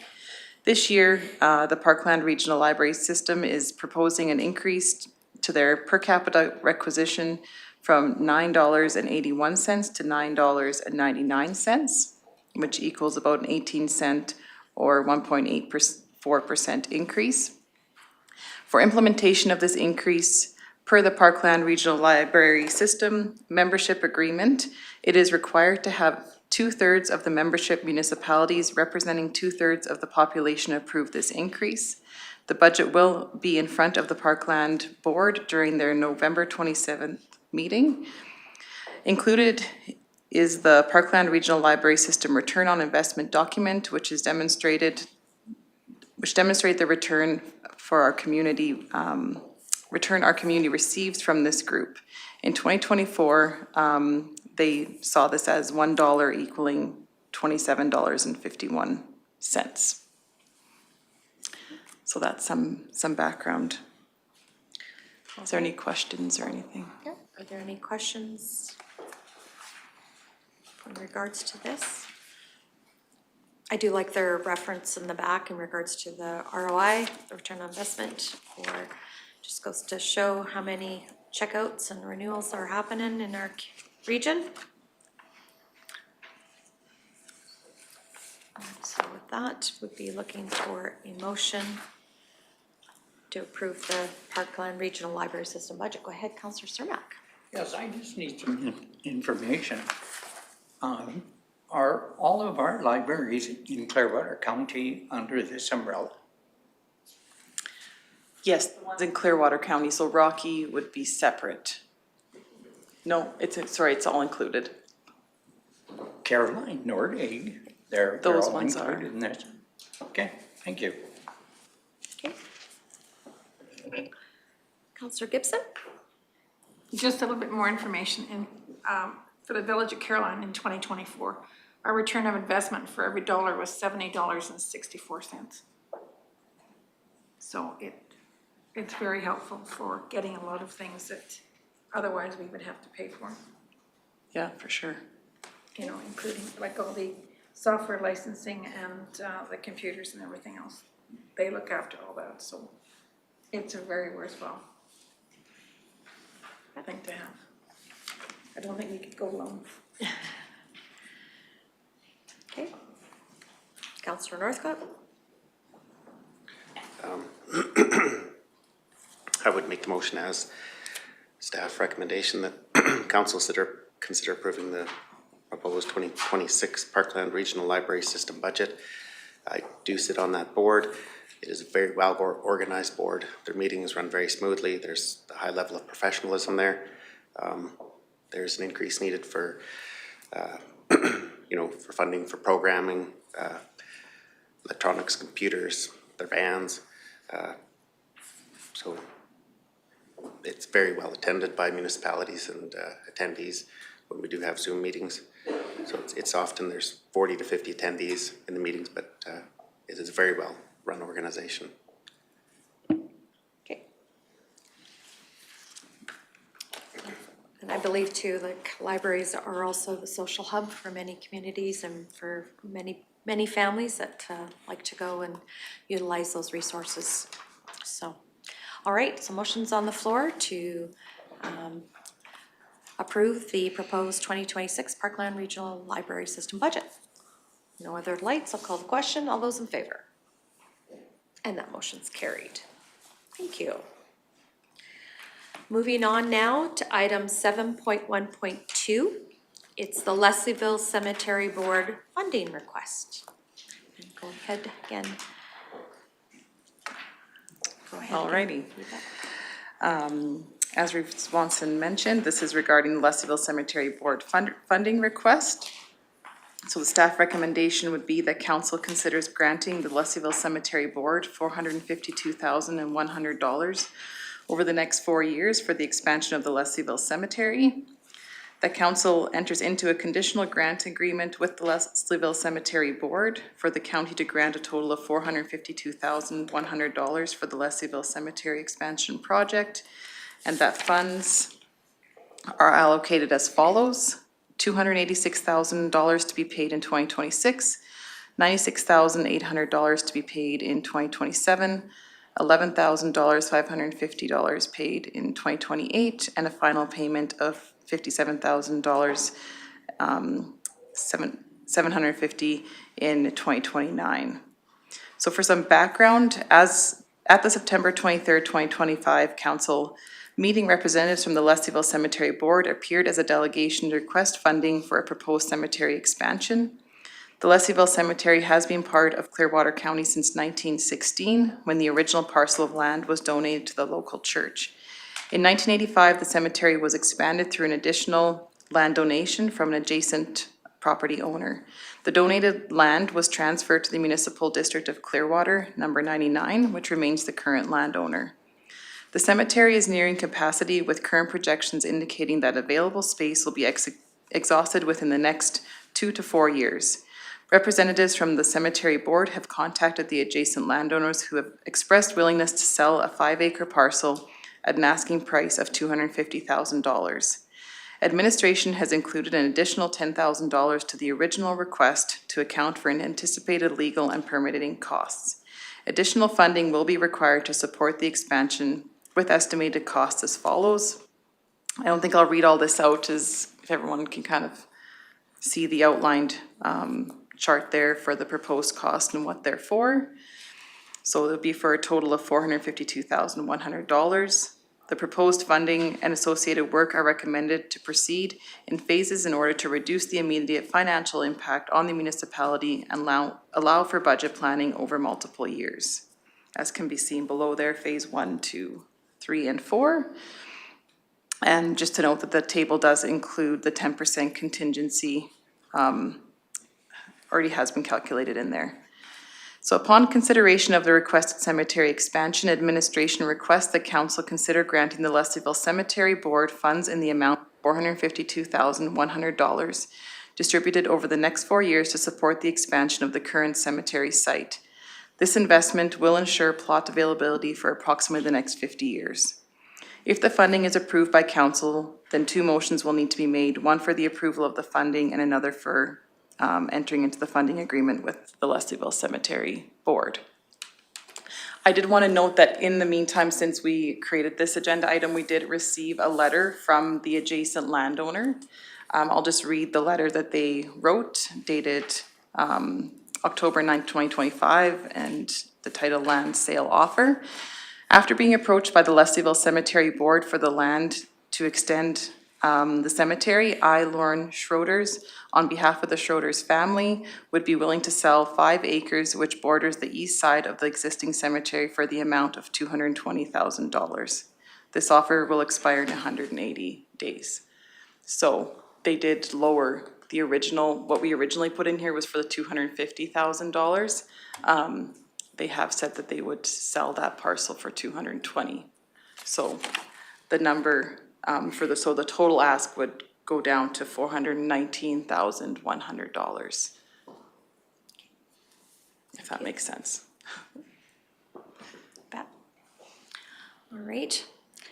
So with that, thank you for the information. I see you've attached the presentation from the last meeting as well to this item. Are there any comments or questions in regards to this, the background information? If not, looking for motion. Councillor Melhoff. Thank you, Reeve. I struggle because this is land, conversation regarding land, so I'm gonna try to tread a little bit lightly here. Does not the land that was just purchased by Clearwater County border this current existing cemetery? It's across the road. Well, across the Lagoon Road, right, or the Yeah. sewer, the transfer road? Right. Would that not work? It's already an existing publicly owned land. Could it just not be rezoned to community amenity or MR or like the appropriate land? Could that not be an option considering it's already publicly owned land and adjacent? I don't know how I get to answer. I guess just speaking with the representatives from the Leslieville Cemetery, they would prefer for it all to remain as one cemetery. They just mentioned that logistics, you know, when you have to maintain multiple cemeteries and that type of thing can be more difficult. I know Mr. Menzies is here. I don't know, is it appropriate to bring him up to speak to it? CO Evans? Yes, and maybe to build on that, that is an option for council's consideration as well. Staff have been glad to research in and come back with the pros and cons of that option, being access and the proximity to the lagoon and those type of things for consideration. Follow up, Councillor Mellow? Thank you, Reba. I personally think that there's value in digging into that a little bit further and bringing that information to the new council in order to help form their decision. I just think having all options on the table and available will make the best decision. Councillor Ratcliffe? Thank you, Reeve. I had very similar concerns. We're being criticized for the amount we paid for that piece of land, but it's still significantly less than what's presented here on a per acre basis. So I would support having that conversation with the Leslieville Cemetery Group about an option of the new land that is already cleared and is relatively adjacent. Any other comments or questions? I do know that, you know, when cemeteries are built alongside an urban town or city, and sometimes things get landlocked in a hurry, so I do understand the need that this has got a 3 to 4 year timeline, they're saying, until things are possibly, they're running out of room.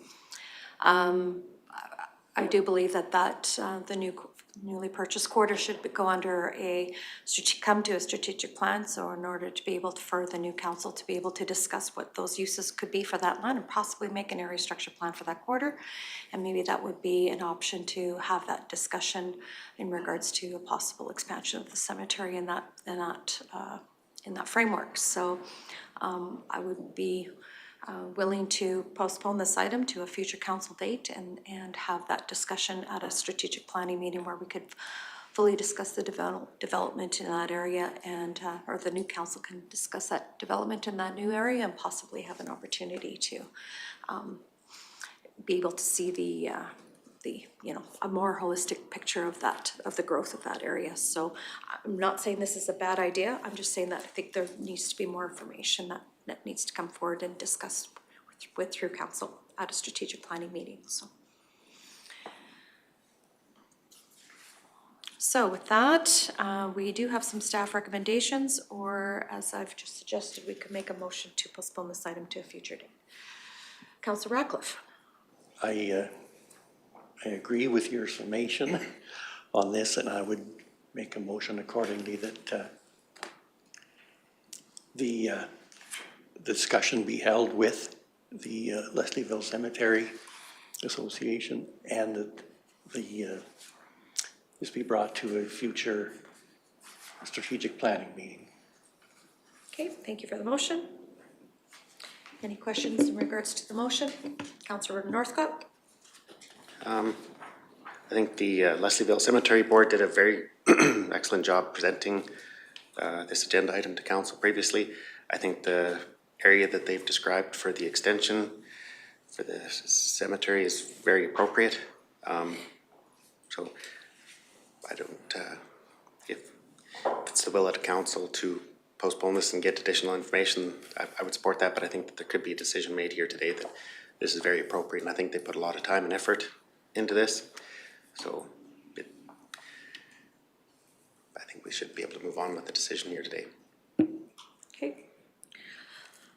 So the motion on the floor is to bring forward this agenda to a future strat planning meeting for discussion. Any other comments or questions on that motion? All those in favor? And that motion's carried. Thank you. Great. So moving now on to item 7.1.3. It is the Wildrose School Division request for matching funds. And once again, go.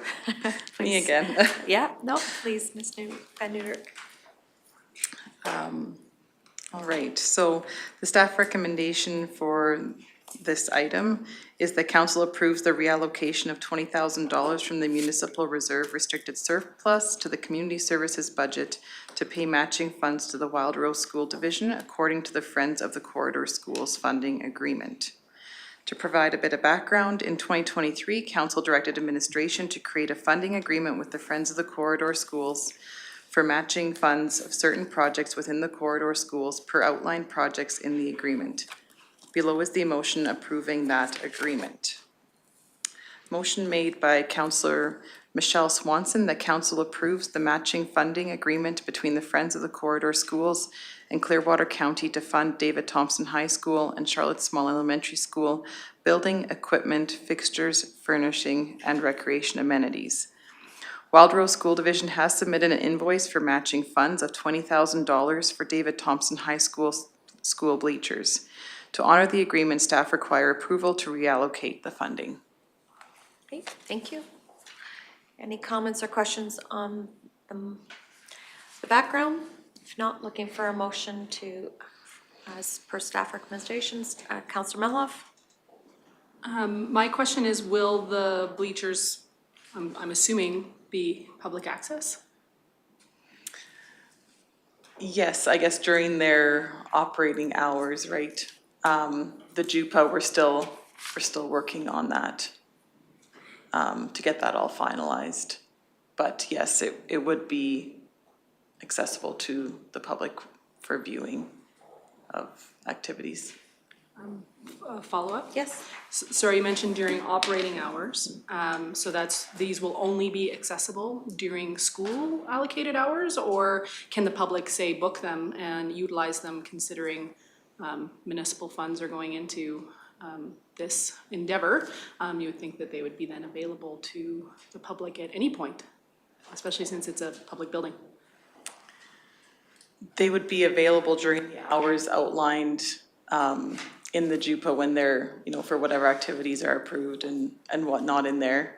But that's all I know. Okay, and the JUPA is still being worked on, and that will be something that hopefully will be considered in the negotiating of said JUPA. Yes. Thank you. Councillor Rockcliffe? Thank you, Reeve. I noticed that this is based on an estimate. Are these bleachers already purchased? Yes, they're purchased. Shouldn't we have the actual cost rather than the estimate? I don't know, Sydney, do you want to speak to that? Yeah. Ms. Graham? Thank you, Reeve. So in the back of the agreement, there is a schedule and it outlines the maximum for the estimated costs. So I would assume they likely cost more than $40,000, although I didn't receive the whole invoice. But the maximum for for the bleachers is $40,000, so then we would only be paying $20,000 of that. Because they're matching funds, from my understanding of the agreement. Yes. Okay. I'm Did I misinterpret your question? No. I still feel that we should know what the actual cost was. Okay, I can reach out to Wild Rose School Division and request that. Okay. You know, rather than an estimate of, you know, a large round number. Okay. Ms. Bender? Thank you. If it would help at all, we could adjust the motion to say that we're only funding up to $20,000. The matching funds, okay. Yeah. Councillor Gibson? I'm in agreement with Councillor Radcliffe. I think that we should get the actual cost of all of the projects that they request us for funding for, because then we know what our percentage is and what the actual amount is, instead of us just handing over X number of dollars. So I feel that we need actual numbers so we know exactly what our portion is of everything. All right. So with that, Councillor Cermak? In the funding of this agreement that we made, do we need to do an extension for 1 day? Because this agreement ends October 13th, 2025. Today's the 14th. Do we need to extend it 1 day? Because this is when it's coming to us. It's after the ending date of this agreement with them. CEO Evans? Thank you, and I believe that's why they actually got it in before the end of the agreement, Councillor Cermak, and put forward the maximum. If I may, with Ms. Van Newkirk's suggestion of up to a maximum, it would give administration the ability to honor the past motion and go in 50-50, because that was the agreement, was matching dollars during COVID with this organization and not exceed. So for administrative purposes, it would be based on the actuals, but not exceeding their quote of 40,000.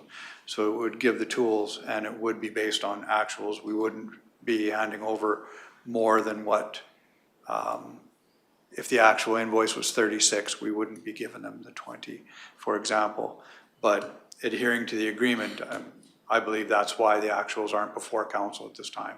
It's to get in before the end of the agreement, Councillor Cermak. And if I may wind it back a little bit as well, two totally different agreements, and well heard the concerns by this council previously about the importance of opening up the opportunity to the public. And Clearwater County is working diligently with Wild Rose School Division administration on addressing those concerns. This is actually dealing with the motion for a community group to fund, and that was an entirely different agreement.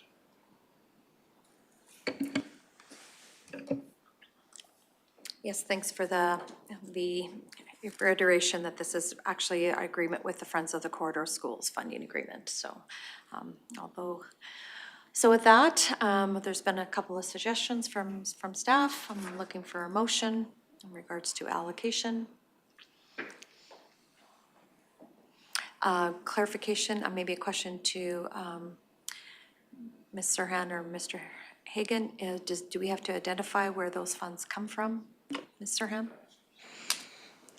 Yes, they're coming from the municipal reserve restricted surplus, which is set up according to legislation. MGA specifies when there are certain funds that are taken in during the development process that have to be spent on schools or recreation. So those dollars would be coming from that restricted surplus account. Thank you. Councillor Mello? I will make the motion. The council approves the reallocation of $20,000 from the municipal reserve restricted surplus to the community services budget to pay matching funds to Wild Rose School Division according to Friends of the Corridor Schools funding agreement. Tongue twister there. Very good. All right. Any other comments or questions on that motion? Oh, go ahead. Counselor? Sorry, I need to amend my motion Okay. to up to 20,000, sorry. Okay, to include the words up to. Okay, thank you. Counselor Ratcliffe? Yes. Councillor Meloff, do you feel that the motion needs to include a reference to actual expenditures? Or just simply according to the funding agreement covers it? Counselor Meloff? Using the verbiage up to, I'm hopeful then that staff can get the actuals and then we'll only fund up to that the 20,000 in accordance with the existing agreement. And if there's any discrepancy or issue, I'm sure it will be brought back to council to be relooked at. But that's why the up to, I think, becomes important. So thanks for allowing me to amend my original motion. Thank you for that clarification. I will support that motion. All right, any other comments or questions on that motion? All those in favor? And motion's carried. Thank you. So we are moving on now into corporate services, 7.2. So the first item under that is item 7.2.1, broadband capital project budget reallocation. I'll turn it over to Director Haig. Thank you, Reeve. Good morning, Council. Following a closed session discussion at the Broadband Committee meeting held September 26th of this year, a motion was made that the committee recommends that Council approve reallocation of the approved 2025 broadband capital budget to allow additional design work to be completed this year. Based on that, our recommendation is that Council considers that recommendation of the Broadband Committee to approve the following 2025 budget reallocation. And that would be to increase 2025 general design costs by $58,350 and decrease capital expenditures for project UBF 7119 by the same amount. Thank you. Great. So with that, as per discussion, we'd be looking for a motion to reflect that. Councillor Meloff?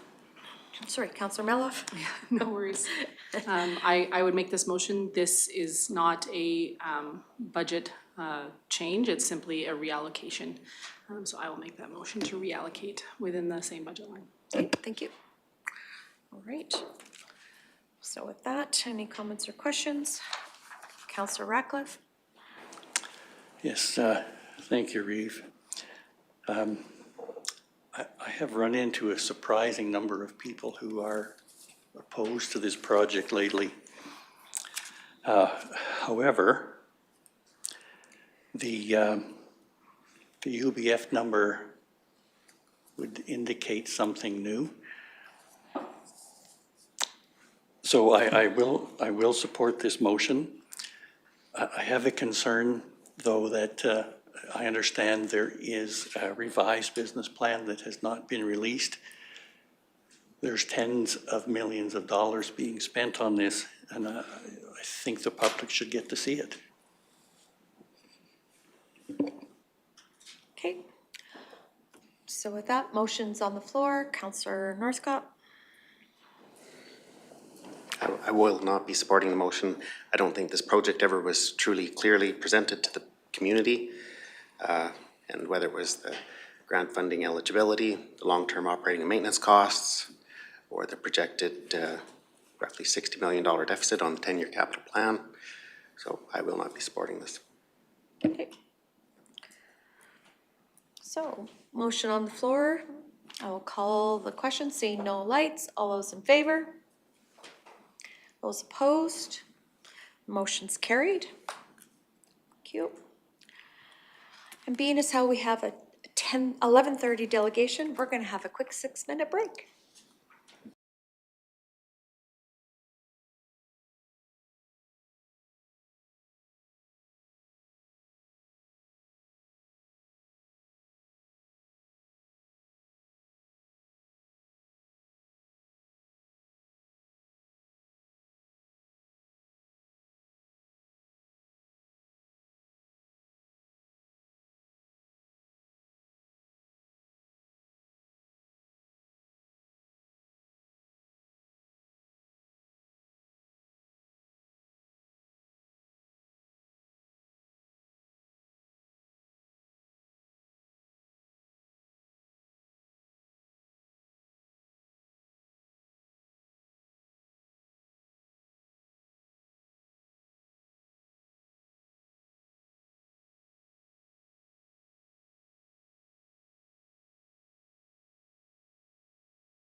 and welcome back from our break.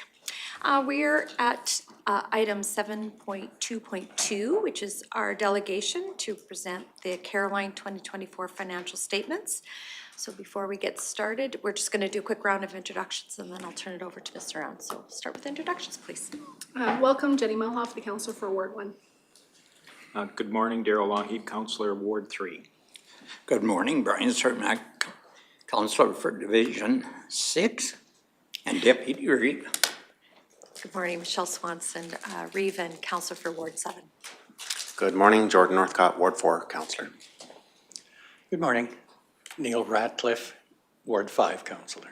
Good morning, Barbara Gibson, Councillor. Good morning, Mitchell. Murray Hagan, Director of Corporate Services. Hey Mitchell, Rhonda Serhan, Manager Financial Services. Good morning, Rick Emmons, CEO. It's on. Thanks for whoever turned that on for me. So my name is Mitchell Kennedy. I'm the Senior Manager of the Village of Caroline Audit. I reside at Red Deer. So. Thank you.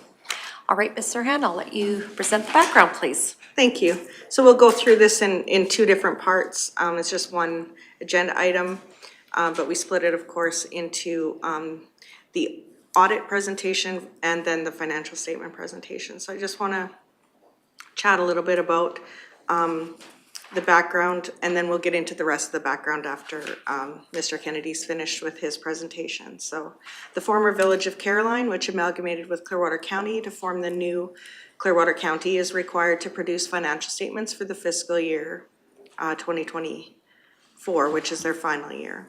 And this council saw the former Clearwater County statements April 22nd, 2025. The balance sheet numbers will be combined with the former county's statement balances to determine the opening balances for the newly formed Clearwater County. So to begin with, we will have Mitchell Kennedy, who's here from BDO, and he will speak to the audit. The audit report gives council the audit opinion and the basis for that opinion, as well as the responsibility of the parties involved for the information in the statements. The opinion is clean and communicates the statements present fairly the position of the village at December 31st, 2024, with a prior period adjustment, and those details are included. So I'll turn the floor over to Mr. Kennedy to go through his audit findings. Thanks, everybody. I'm not sure who's driving, but if you could go to the final report to those charged with governance, it's going to be this page right here. It's going to be after the financial statements.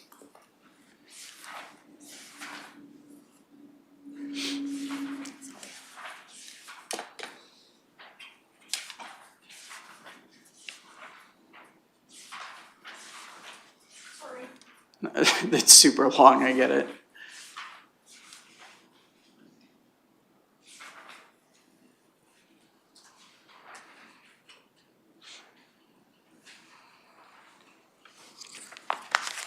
You don't have it? Oh, did you provide it to Jenna, or? Yeah, it's okay. I can just read it out loud, and if you guys got questions as I go, we can talk about it. So what I'm going to be doing is I'm going to be going over a findings report related to the audit. This is what you typically do with any type of audit engagement. It's not something specific to Village of Caroline. So if you got any questions at all as I kind of go through this, feel free to stop me and ask whatever questions you might have. So I guess to start here, we're currently presenting 2024 financial statements, and we're currently in October. So there were some struggles trying to get the financial information reconciled and balanced, and thankfully through the help of Murray and Rhonda, we ended up getting there. So I appreciate your guys' help through this difficult time and transition. So just so you guys know, our responsibility as auditors is to effectively make sure that the financial statements are free from material misstatement. And I'll kind of walk through a cyclical cycle that explains how we kind of get from cradle to grave with the audit. A lot of people assume that an audit, one of our main intent is to effectively find fraud. Before I go into that, we haven't found any issues of fraud, but it's a thing that we have to discuss. So our sole design is not to look for fraud, but we are to design audit risks that cover off any potential fraud risks. So one of the significant fraud risks in pretty much any municipal file is revenue recognition. So it's just basically the timing of when you're recognizing things like your capital grants to make sure they're in compliance to any kind of stipulation and costs related to that grant. So just to clarify, there are no situations of fraud that we're aware of. And if you guys are aware of any situations of fraud, please let us know now. So status of the audit. The audit is substantially completed pending a signed letter of representation, which is in the hands of Marie and Rhonda right now. And then once we get that copy back, then we can remove the draft watermark that you're going to see on our financial statements, and then we can finally issue the Village of Caroline financial statements. So our materiality in the audit this year was $70,000, and that materiality is calculated using a basis of 5% of total expenses in the year. So a lot of municipalities will either use a driver of revenue or expenses to dictate what your materiality level is. And then we took 70% of that materiality level and we use that to effectively call, well, it's performance materiality. We use it to drive our sampling methodology. And then there is something called triviality. So triviality is a number which is about 5% of your materiality, which means if we find something within a financial statement area, whether it be accounts receivable, cash, revenue, if it's under that 5% threshold, we'll note it, but we'll have something called an unadjusted misstatement, or we call it a SLAM schedule, schedule of likely aggregate misstatement, where we put all our unadjusted entries. So entries that are under triviality that we didn't adjust for, that could either be true adjustments that should happen, or they're estimated adjustments based off of what we think the adjustment should be. So things that are considered trivial won't show up on that unadjusted entry because we don't think those are going to have a material impact to those financial statements.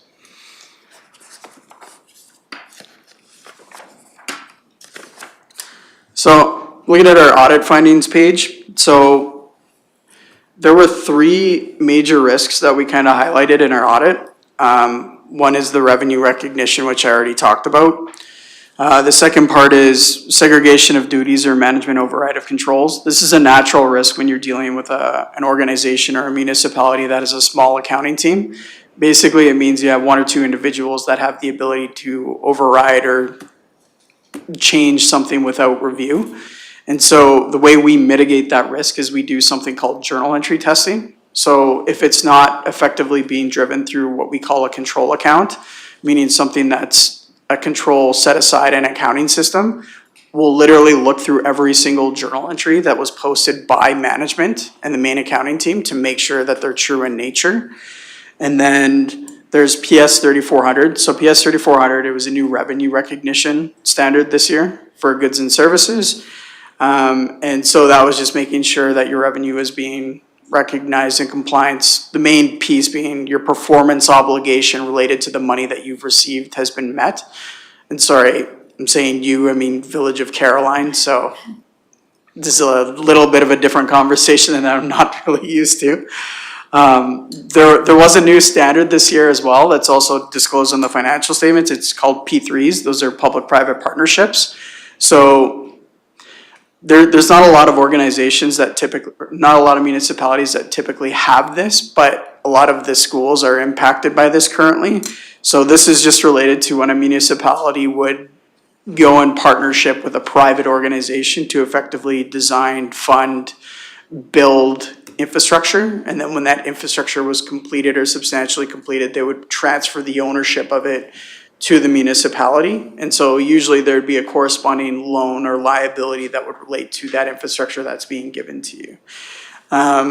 So those are the main risks and new impacts that occurred in this audit this year. I am just going to quickly rattle off a list of standards that are going to be coming up in the next couple of years that everybody can be super excited for. I know the last 2 years has been a lot of change for the accounting teams where you had to deal with financial instruments, asset retirement obligations, and this year we had 3,400 in P3s. So you guys get a 2-year break, and then you're gonna have to deal with something called conceptual framework. So conceptual framework is just basically going to be a facelift to your financial statements. It's gonna completely change the way your balance sheet effectively looks. You're gonna have comparative restatement. It's going to be a headache for your accounting team. Just putting that out there. So that's gonna affect your 2027 year end. And then in 2027, they're also gonna be, they call it elevating gap up compliances. So it's basically making sure your revenue, so 3,400, the new standard that just came out now, your government transfers, which is 3,410, your financial instruments, 3,450, and then allocated expenses by non-for-profits, which is 4,270. So they're just creating a stronger roadmap or an illustration of what you need to be doing to make sure you're in compliance to those standards to effectively remove any kind of judgment that may be getting applied to some of these standards. I don't think it's gonna change significantly to the way municipalities are doing it, but it's just something that the Public Sector Accounting Board is effectively elevating.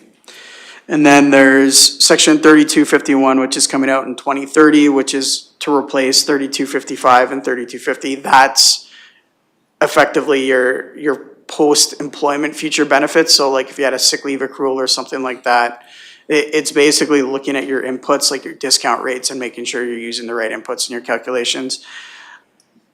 I'm sorry if this is really, this is enthralling. I'm sure you guys are, I'm trying my best here.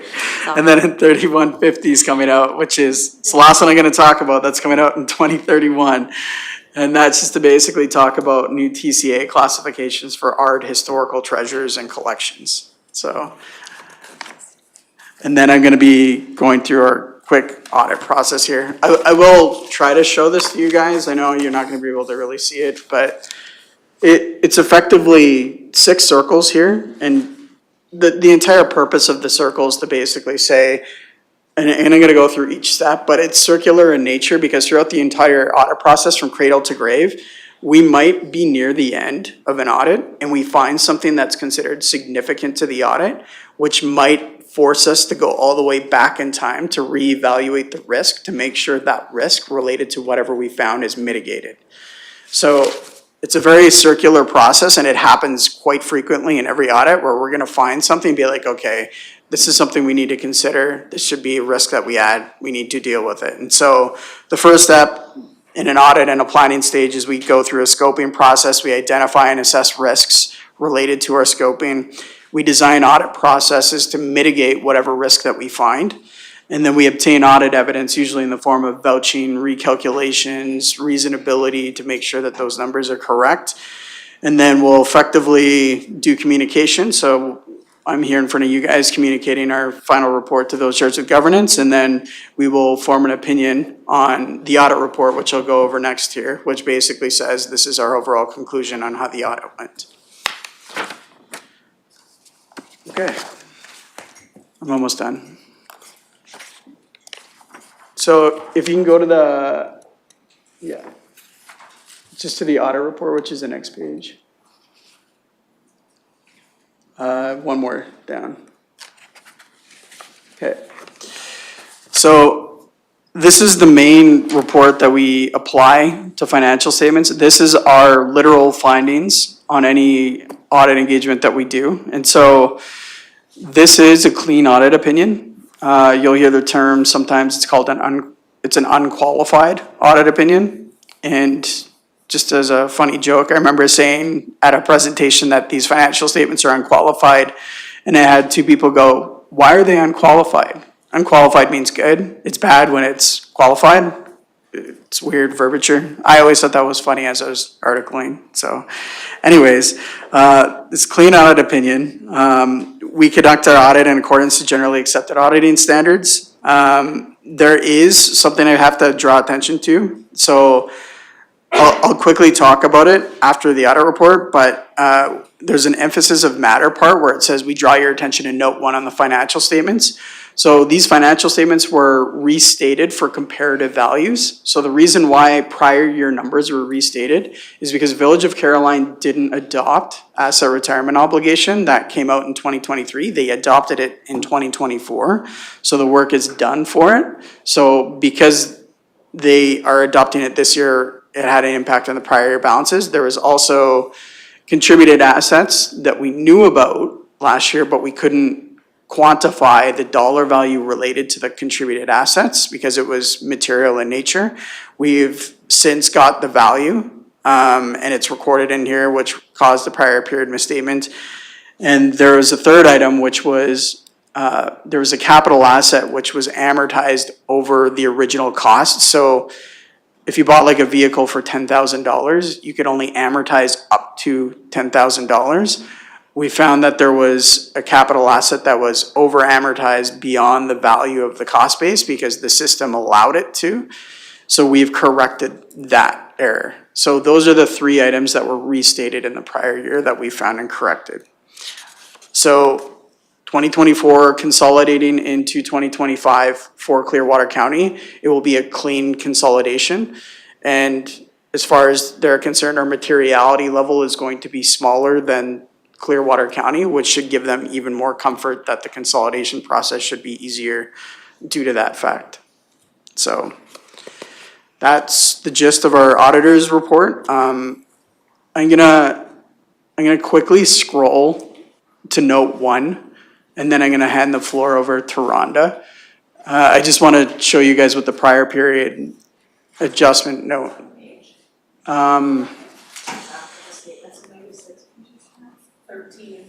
Yeah, correct, yeah.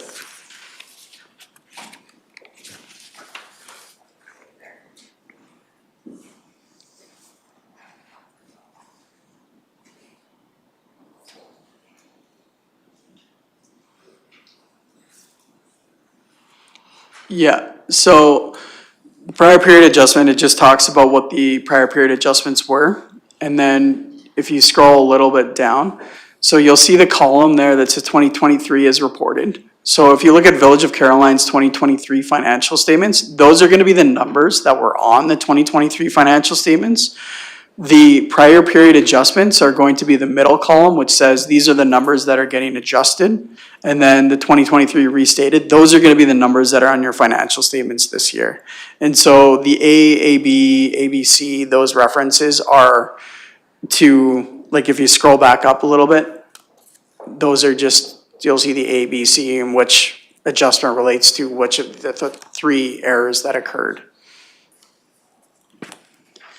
And then I'll hand the floor over to Rhonda. Thank you. Ms. Soran? Yes. Thank you, Mr. Kennedy. I just wanted to maybe expand a little bit. When Mitchell talks about risk, the risk he and his team are looking for are misstatement risks and subsequently fraud, but the majority of the risk is that the statement would be misstated in estimate or in revenue recognition or again in the prior period adjustments, those things. Those are the items that the audit is typically looking for.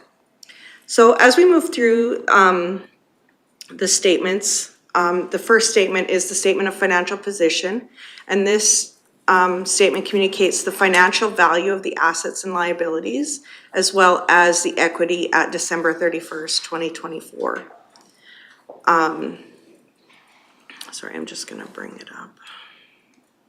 So, yeah, Jana, can you just, that page, thank you.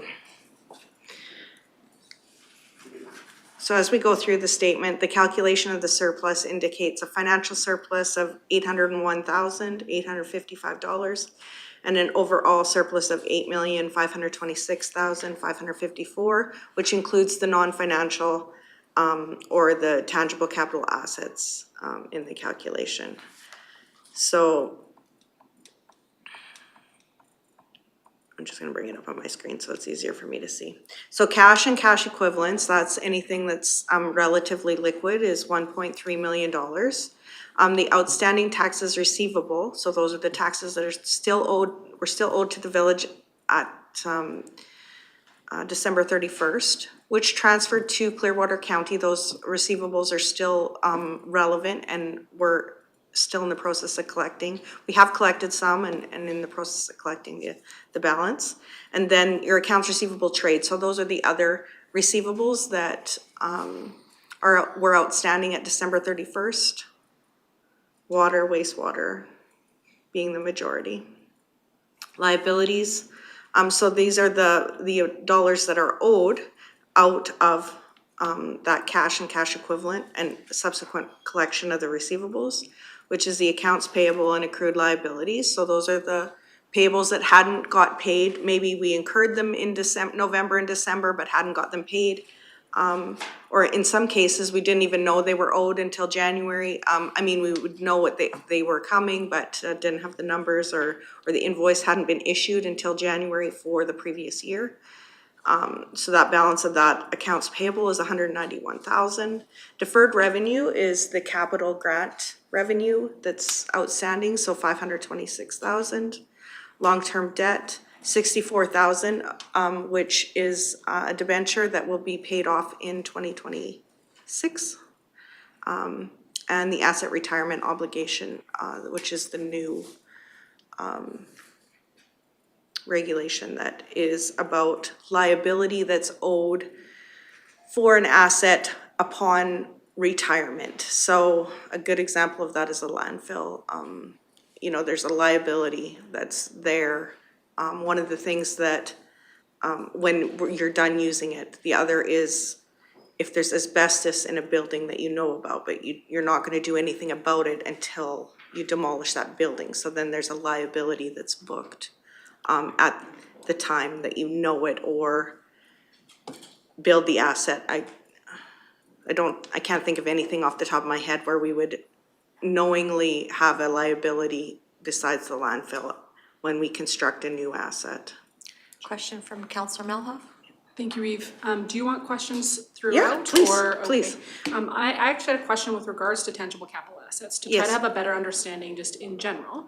So it's showed here as a positive, but we know that most of those assets are completely at end of life, not serving, et cetera. So how is the tangible capital assets in 2023 and 2024 showing as a net positive when there's a $30 million deficit on many of these tangible capital assets that have been shown as positives? I'm just trying to understand it better of how this is working.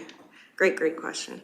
So note 7 shows the breakdown of what those assets are by class. And you can see that some of it is land or land improvement, some of it's buildings. 14 million is engineered structures, of which the amortization is 8.8 million. So that just means that the useful life of certain assets that they have built within the last 20 years haven't got to end of life yet. So it might be an overlay, or it might be, I would have to dig into what the specific assets are, but they do have assets that are not at end of life. Even though a large majority are, there are some that are not. And this is the financial value that has not been expensed as of December 31st. So if they had a new lawnmower that they purchased 3 years ago, equipment is $400,000. The net value at December 31st is $165,000. So there is some equipment that they've purchased recently, I would say in the past 10 years, that hasn't reached end of life. That there's still that those assets are still being used. So even though there is a lot that is at end of life and does need to be replaced, some major things, there are some smaller items that aren't at end of life. So the net value of that, those assets is $7,724,000. This is supplementary. So that showing that being net value, you're not then minusing the negative tangible capital assets from that. So this is just what the positive value is, not then minusing 30 million in stuff that has been at end of life. Correct. I'll let Director Hagan expand a little more, but yes. Sorry if it's a kindergarten question. No, that's good. Not at all. And if I may, keep in mind the financial statements are based on historical value. They're based on the book value that's been recorded. They don't reflect replacement cost per se. So when we talk about a potential infrastructure deficit in Caroline, which I think we're still analyzing and trying to determine the extent of that, these financial statements will only take things down to zero at the most, as Mr. Kennedy said. We won't be recognizing what it might cost to replace that. That's when we get into this concept of an infrastructure deficit, is what it might cost in order to replace those assets. We might have something that's at zero net book value on the books. We know it's gonna cost X amount of dollars to replace it. That's what makes up that potential infrastructure deficit. So that's not reflected in the financial statements yet. And as Ms. Serhan said, what's here in terms of a positive net book value is representing the estimated useful life based on the historical value that's still attributable to some of those assets. Some of those may not need to be replaced right away. There are some vehicles that have been purchased in the last couple of years. Those are not really on the radar yet for an infrastructure deficit. It's gonna be more the wastewater, water, road, that sort of thing. So they're related concepts, but for accounting purposes, we can't project what it might take in order to do that. That's more of an operational type of question. That gets into budgeting and so forth. So we're working to bring that information to council so that funds can be allocated to deal with that situation. Again, if you recall, when we present Clearwater County's financial statements, we talk about providing for the future and encouraging enough money to be put into restricted surplus to not only replace the book value of the assets that are depreciating, but to recognize the cost of inflation over time, and replacement value is typically going to be higher. And then the additional assets that are going to be purchased in terms of providing additional services to the community as well. So this takes it as far as the historical value. What may be coming in the future isn't necessarily recognized here. Thank you. Does that help? Yep, absolutely. Thanks. Yeah, thanks for the question. So that was the end of that statement, is the non-financial assets, which, as you can see, is $7,724,000, making up a huge chunk of the $8 million in assets on the books for December 31st, 2024. So the next statement is, just making sure there's no other questions. The next statement is the consolidated statement of operations. And this statement communicates the financial value of revenue received and expenses paid in the 2024 fiscal year.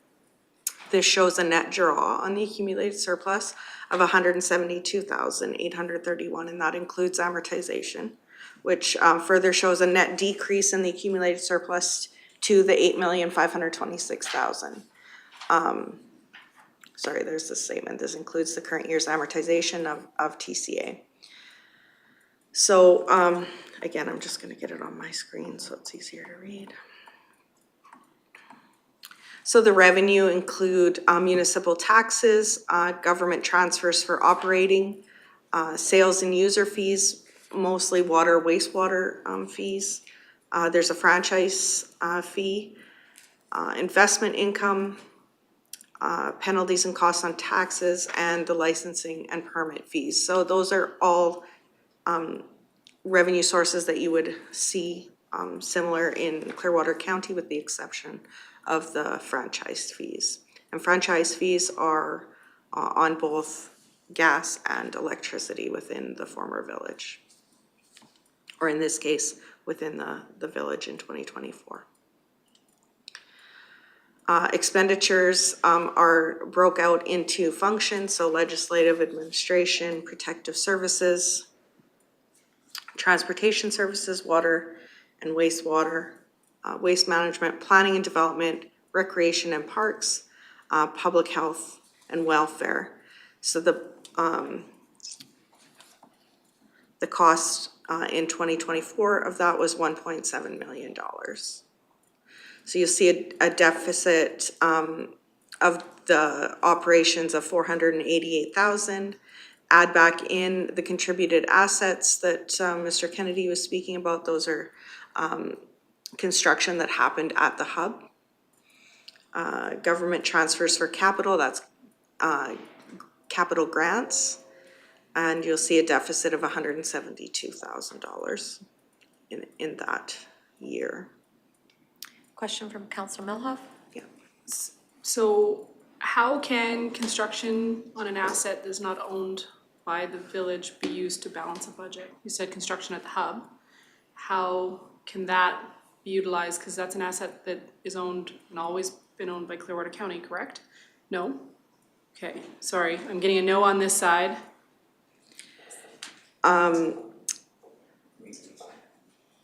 Yeah, I think the hub has been on the financial statements for the Village of Caroline in the past. Okay, so that's why it can be used to offset. It is, yeah, it's the value of that asset that's being contributed to the village. So the grants and the cost of that construction was given to another organization, and then the asset is recognized on the village's statements. Okay, I was under the understanding that it was leased to the village, not owned by the village. That's my misunderstanding. A supplementary question then is, if I'm reading this correctly, before you put in the non-actual cash assets and use the generally accepted accounting principles, the village was in a deficit of almost 500,000 one year and 200,000-ish the year before. Correct. Just wanted to make sure I was reading it right. Yes. So you can see the accumulated surplus went down. I don't know what the 2022 number was, but at the end of 2023, it was, $8.4 million. So the accumulated surplus went up because of the TCA purchases, it looks like. And then accumulated surplus at the end of 2024 went down by 172,000, so. Can I just ask, Yes, or not ask yeah, a question, sorry. but, so I just want to refer back to the budgeted question, because I don't know if your answer, like you were content with that answer or not, or maybe I misunderstood it. But I do want to highlight, under the MGA, you have to do your capital and operating budget in a very specific way. And I'll say right now that most municipalities don't do it according to the MGA. And when I say that, I'm going to specifically point you to the income statement that you have right there. So they had budgeted $1.3 million in revenue on the financial statements, and they actually budgeted the exact same amount for their expenses. So if you go further down to what I call below the line, you'll see the capital transactions where they didn't budget anything for capital.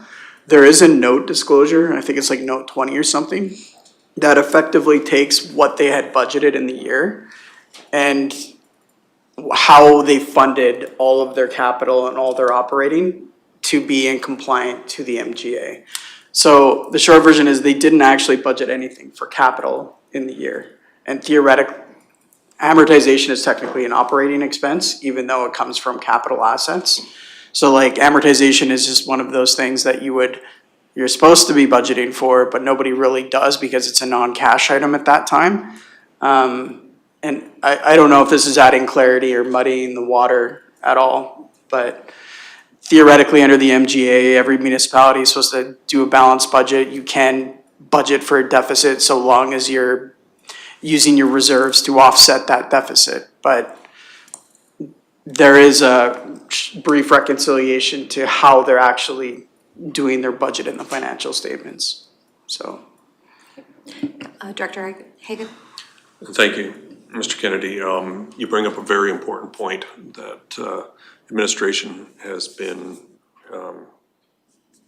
focused on for the term of this council, and before that is in terms of planning for the future. And as we've said in past budget deliberations as well as financial statement presentations, a surplus for Clearwater County should not be a surprise. We plan to have a surplus to allow for future investment going forward. As you said, if all you do is balance your revenue and expenses and call that a balanced budget, you're not looking far enough ahead because you've got to provide for the future. So typically, we do spend time when we're presenting our financial statements as well, going over what makes up the surplus and really focusing on differences between what the planned surplus was and what the actual surplus was. And I think it's easy for the public to misunderstand and see, oh, they've got a surplus. They charged us too much in taxes. That's not the case. It's really a question of planning for the future. So thank you for bringing that up. I'll let you continue, Mr. Ann. Okay, so next are the definitions and accounting policies. For example, there is a note on how long different classes of assets are amortized, or what cash and cash equivalent investment terms include, or that tax revenue is recognized at the time of the levy generation. It's okay, it doesn't, they're just included in the statements. And then the notes to the financial statement, and they relate to different line items on the statements and either break down the numbers further or explain the terms or calculations of the numbers included. And you can see on the different line items in both the statement of financial position and the statement of operations that they're in brackets behind the lines that will say note 1 or note 7 or note 10. And so then you can reference the notes to just get more information about what's included in those line items. So some of the specific notes that I just want to talk about, and again, Jana, it's no need to bring it up on the screen, but note 5 is deferred revenue. And this is the grant revenue that has been received or allocated but not yet used. So you'll see there is $526,000 worth of grant revenue to be applied to projects as decided by Clearwater County's Council. And when I say Clearwater County's Council, I mean the new Clearwater County that includes the hamlet of Caroline. So note 6, long-term debt. The village has one debenture with an outstanding balance at the end of 2024 of $64,821. This loan is set to be fully paid in 2026, and the details are recorded in that note 6. Note 7, tangible capital assets. I did really want to bring your attention to the note that breaks down the types of assets the village owns, further itemizing the accumulated amortizations for those assets, how much of that useful life has been expensed already. Note 10 is the accumulated surplus. This details where the equity of the organization sits. So most of the equity is in TCA. However, there are funds totaling $1,019,497 in restricted and unrestricted surplus outside of TCA. And it has been broke down as follows: unrestricted $465,000, administration $258,000, equipment and maintenance $37,000, and regional waste landfill liability of $258,000.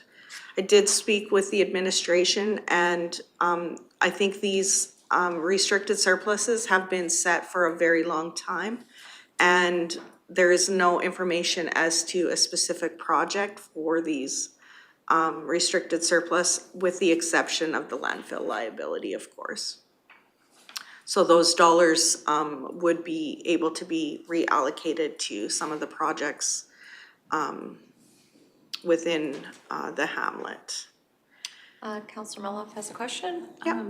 Thank you, Reeve. I actually had a question with regards to note 8. Oh, because we sure. went past it if No, you that's don't fine. mind. I wasn't going to speak to it, so what's a note Okay. 8? Just remind me. The obligations for asbestos and water wells. Oh, It yes. says that those obligations are shown as December 31st, 2024. So it's actually probably more of an operations question. Was that actually done? No, those are, the retirement obligation is when that asset is at its useful life, then those obligations would be, that work would be performed and those obligations paid. And because the liability is recognized, those dollars are sitting there to fund that obligation. Okay, so it says that the buildings will be, the removal will be done in December, by December 31st, 2024. And the remediation of the water wells would also be done by December 31st, 2024. So that to me speaks to an actual operational thing that needed to be accomplished, unless I read this very, very wrong, or unless that means that they just transferred all of that work on December 31st to the newly formed municipality. It's just, the way I'm reading this, it shows that that work was actually to be accomplished by December 31st, 2024, and I want to make sure that it was actually accomplished or is on our work record. I'll maybe let Mr. Kennedy speak to that, but it wasn't completed in 2020. So, yeah, as she had noted, the asset retirement work, the liabilities related to them, they were not done as of December 31st, 2024. So what this is intending to say is these are estimates dated as at December 31st, 2024. And the reason why the clarity is there is ARO is an estimate. Because in some situations, you're gonna have asset retirement obligations that don't happen until significantly down the road. And what you think the cost of it might be today might be significantly different in that 10 years. And so the reason why a lot of auditors and accountants alike hate the standard is because you're effectively adding a discount rate, an inflation rate, forecasting out what it's going to look like in the future. And things could radically change at any given time, but this is your best estimate given today of what that future liability is going to be for. And the reason why it's being illustrated this way is to help you from a budgeting perspective. Okay, I have these future obligations that are going to need to be met due to the remediation of these capital assets. How much should I be setting aside to deal with these obligations? So, No, that makes sense. So I was just reading it more operationally, literally, than I should have, because I was reading it as literal action thing, just because that's how my brain works, and this is actually just a number as of that date, not that that work has been done by December 31st. Correct. Yeah. Okay, thank you. Good question. Good question. Oh, sorry, back to my note. And then note 12, taxation. The details are recorded in the note. However, there has been a reconciliation completed to align the tax revenue that has been generated with Clearwater County's rates in 2025. So this note is specific to 2024, but I just wanted to talk about what it looks like in 2025. So the tax levy budgeted in 2025 was $533,500. But then when the assessed value, when the tax rates within Clearwater County were applied to the assessed values, the levy generated was actually $314,565. So, yeah, I guess that's just so you are aware that even though tax revenue historically has been over 500,000 within the hamlet, with the new rates, that tax revenue will be dropping and has dropped in 2025 to just over 300,000. And that's all the notes I have. If there's any other questions, or if I missed something, or you're unsure about something, I'm happy to answer what I can. Okay, thank you for all the work. This was pretty extensive.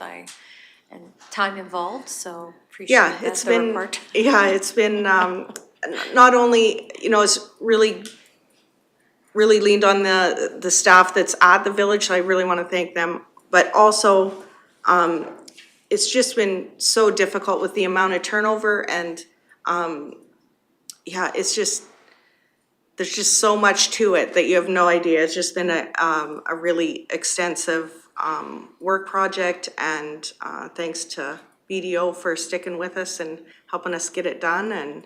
And we feel really confident in the numbers that are going to be added to the statements for Clearwater County for January 1st, 2025. And we have a lot of work to do now that the statements are finished, to start 2025's numbers off in the right place so that we get ready for the audit for 2025. So.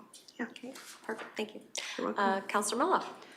Thank you, Reeve. On note 19, commitment for assessment. So we are committed to the contract that was made by the former village until 2028. Obviously, we have in-house, a great in-house assessment team. I would argue some of the best. I know that I have always valued and trusted our team. Are some of these commitments and contracts things that we can get out of without penalty? I don't want to duplicate services in which the municipality now has as a whole. Director Hagan. Good point, and thanks for the question. Absolutely. Per the ministerial order authorizing the amalgamation of the two former municipalities, the new municipality does indeed inherit all the contracts of both Clearwater County and the former village.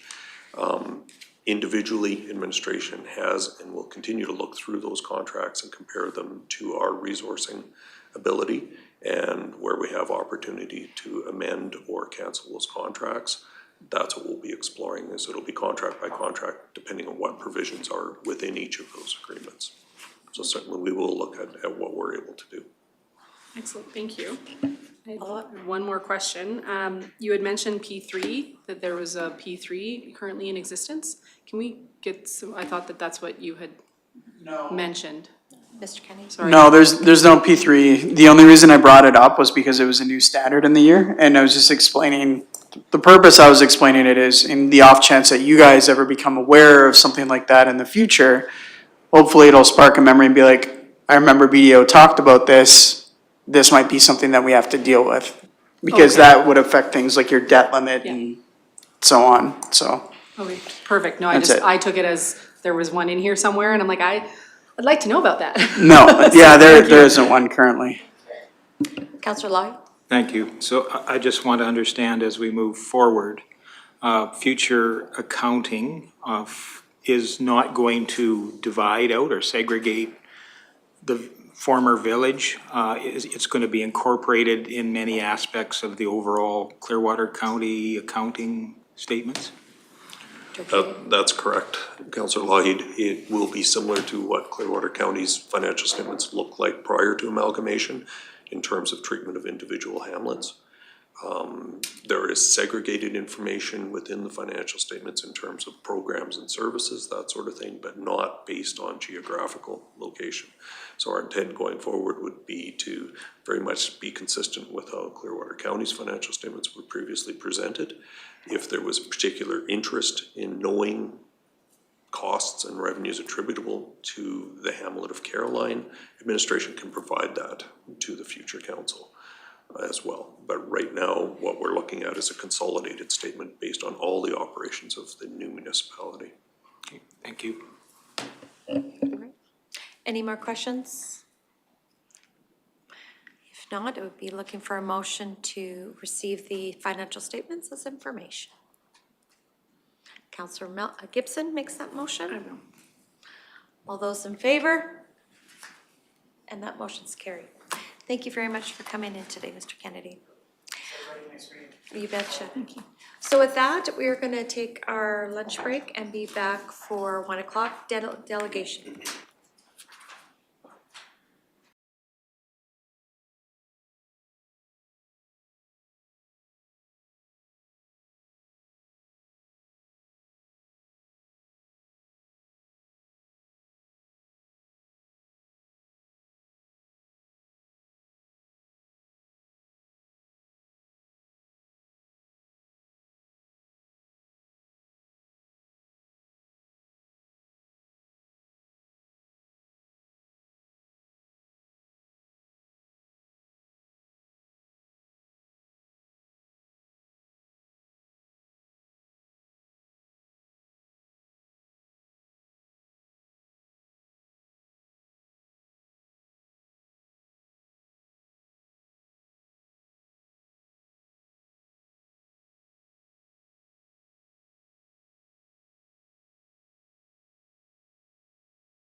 and welcome back.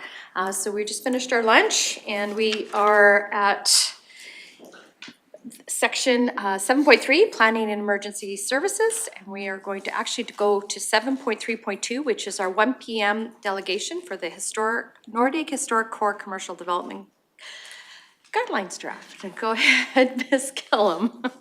That was a mouthful, hey? So Planning Administration contracted E2 and Associates at the end of 2024 to draft some commercial design guidelines for developments in the Nordic Historic Core Commercial Area. The project goals were to create an architectural vision and guidelines for future and updated developments in the historic core. Administration has been working with the company to review drafts and come up with a document both parties were comfortable with, while in the process of considering updates to the land use bylaw. So E2 will be working with administration on future applications to review the design of new developments to ensure they are meeting the Nordic design guidelines and the historic core commercial design guidelines, while shaping the historic core to match the vision for the hamlet of Nordic. The document gives general guidelines for signage, lighting, landscaping, and building materials. In addition, it addressed the process for which the applicants will need to follow for a submission to E2 for the architectural review. Pat with E2 is present to explain their development of the document and how they use it to review the applications for the historic core. And we're just asking that administration is requesting that council adopt the historic core commercial development guidelines after this. Thank you. Thank you. So there's no formal presentation? No, Pat's gonna speak will to make it too, sorry. Okay. Yes. So Yeah, sorry. Everyone can hear me? You bet. Perfect. Thank you for your time and allowing me to present. I'll just give you a quick background on our company. So we are typically hired by land developers. We have been hired, I believe, by some municipalities, but we're hired to manage their architectural guidelines. We primarily deal with residential, but we do have fairly substantial experience with multifamily and commercial developments that trend along these lines. I would say that how we typically, I would say the strength of the guideline document and how we go about developing it is mostly to provide a structure for the review process. We encourage applicants to get in touch with us early, but the guideline itself will sort of allow builders to have an idea of what it is that they're trying to achieve early on and make sure that we're aligned with them and we're aligned with the municipality. And we will be working pretty closely with Kim for that. So we typically try to get submissions in as early as possible so that we are ensuring that the concept fits with, I guess, what the design goals for the commercial development would be. We're typically, when we created this document, we referenced a number of different resources that were given to us, including the previous design guidelines. We got a little bit of feedback about the residential developments, and mostly we're just trying to balance the competing initiatives of, ensuring that this process and whatever applications we receive are economically viable, but we are not going to do that at the expense of the kind of the final vision for the town of Nordegg and the historic core. I don't know if maybe if anyone has any questions or. Okay. Does council have any questions or comments at this point in time? Seeing none, if you have anything else you'd like to share? Maybe one quick thing is we typically break our review into 3 different areas. So the first one is a contextual review, which would take into account any neighboring properties. So we're definitely wanting to ensure that it integrates well with whatever is currently built there. The second one involves site planning and integration. So in this case, we're trying to design with the landscape. We're trying to maximize and work with the particular topography. And the third thing is the architectural design. So in this case, we're trying to align with the kind of the Rocky Mountain farmhouse and craftsman aesthetic that we know is kind of what is guiding the residential and the street fronting properties right now. That would be the last thing I would say. Okay. Well, in reading through the document, I particularly appreciate the fact that we want to make it a pedestrian-friendly or a walkable area. And I like the fact that you've included areas where people can gather. And, you know, it's important to have those little community or social impact, you know, areas within the development. So I think it's good that way. It leaves, although it's detailed, it still leaves, you know, enough, a lot Wiggle open room. up. Yeah, exactly, so. Yeah, that was definitely something we appreciated with this, because it gives you kind of like a vision of what those things could look like, but it leaves it vague enough that depending on material availability and things like that, it will hopefully be more economical for developers to use this. And then, yeah, as Paul mentioned, like with the process, given that we are the owner of the lots and looking to sell them, we will give any purchasers this information kind of upfront so that they'll know kind of what that process looks like. So hopefully we'll have good communications with them right off the bat, so then we can avoid any complications later on in any of those. So yeah, I think we have a good process set up here.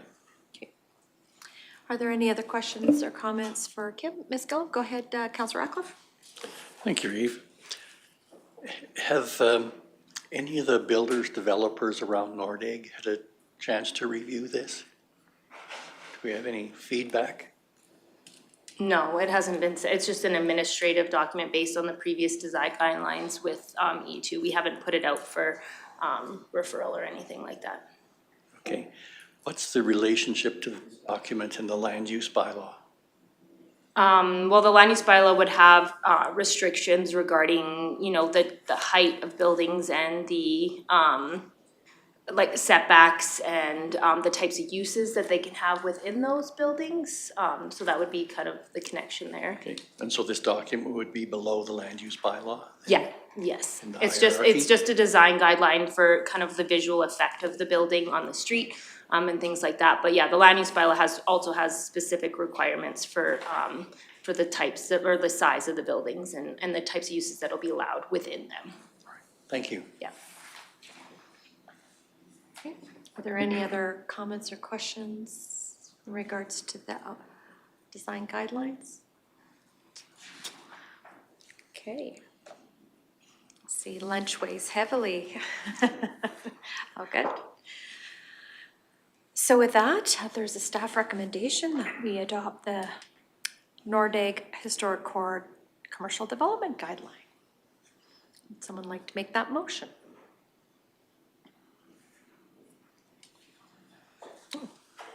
Councillor Ratcliffe or Councillor Gibson? Okay, Councillor Gibson said she will make the motion to adopt the National Historic Core Commercial Development Guideline. Thank you. Are there any other comments or questions? Go ahead, Councillor Northcott. Thank you. I have thought of a question. I was just wondering what the budgeted amount was for this project. I believe the project was about $6,000 or so that we paid them to develop this document. Okay, thank you very much. Yep. Councillor Melov? I personally would like to go to the community and ask them what they think. I know that there was a lot of struggles working with the old document, or I guess that old document is not appropriate term because that document that has struggles is still in place. This is just another document that developers have to work through on top of the already cumbersome document. I actually don't remember us ever talking about building this. Like, we weren't involved in this process at all. So therefore, how would we be able to speak to our ratepayers about what that community would like? I personally am not ready to adopt this. I'd like us to actually have the ability to ask the community what they want. And seeing as how council wasn't involved at all, I don't know that I can support this document. Sorry. I think that it's laid out fairly well, but I have no idea what the community thinks at all. And it just feels like another hoop for people to jump through, and I'd rather remove hoops than add them. I guess with the architectural guidelines, it's only a guideline. It's not like there's less requirements in there of things of what they have to meet. It's just a general aesthetic type thing. And the document was based on existing documents we already have and the fact that we already had architectural guidelines for the residential ones. And we were wanting to make sure we had something that was more specific to the commercial aspect of things. And those ones, like obviously the residential ones wouldn't apply to the commercial buildings. But the older NORDAG guidelines, like they do have the different things in there, but we've tried to make this one so it'd be specific to this area, and we'd kind of concentrate on this with the review. And again, it's general enough that we just have an idea of an aesthetic without having very specific restrictions for like the types of windows and things like that. So again, just try to make it more economical for development there. I guess it was kind of an administrative process just based on what has previously been done in the area for the visual effects based on the NORDAG design guidelines and the NORDAG development plan. So yeah, but it's totally up to council how they want to proceed. I vaguely remember us discussing it. It was in regards when we had Director Haggart here at the table and we were discussing about those particular lots when we were going through that. I remember talking about it at that particular point in time, but I just thought it was just part of your overall budget that you were Yes. you were doing this. This wasn't a standalone whatever. I thought, like you've mentioned, it was just part of a process that had been before. So although we didn't specifically talk about it, I do remember it being said in general, so with everything. Councillor Ratcliffe. Thank you, Eve. I have to say I agree with the comments from Councillor Melhoff that that there's value in getting some public feedback or even, giving the opportunity for that. If we could allow 2 weeks for, I guess, sort of an appeal period to get feedback from the builders in that community. How many lots do we have sold already up in that area? Two. Okay. The existing buildings. Yeah, ones, yeah. Okay, thank you. All right. So Councillor Gibson has made the motion. Any other discussion on the motion? I guess for myself, I'm willing to support this motion, and then hopefully that if we get some of just through the discussions through E2 and the planning department, if there's issues that developers would like to discuss, we can bring it back to council and have it changed. All right. There's no other comments or question. I'll call the question. All those in favor? Those opposed? The motion's carried.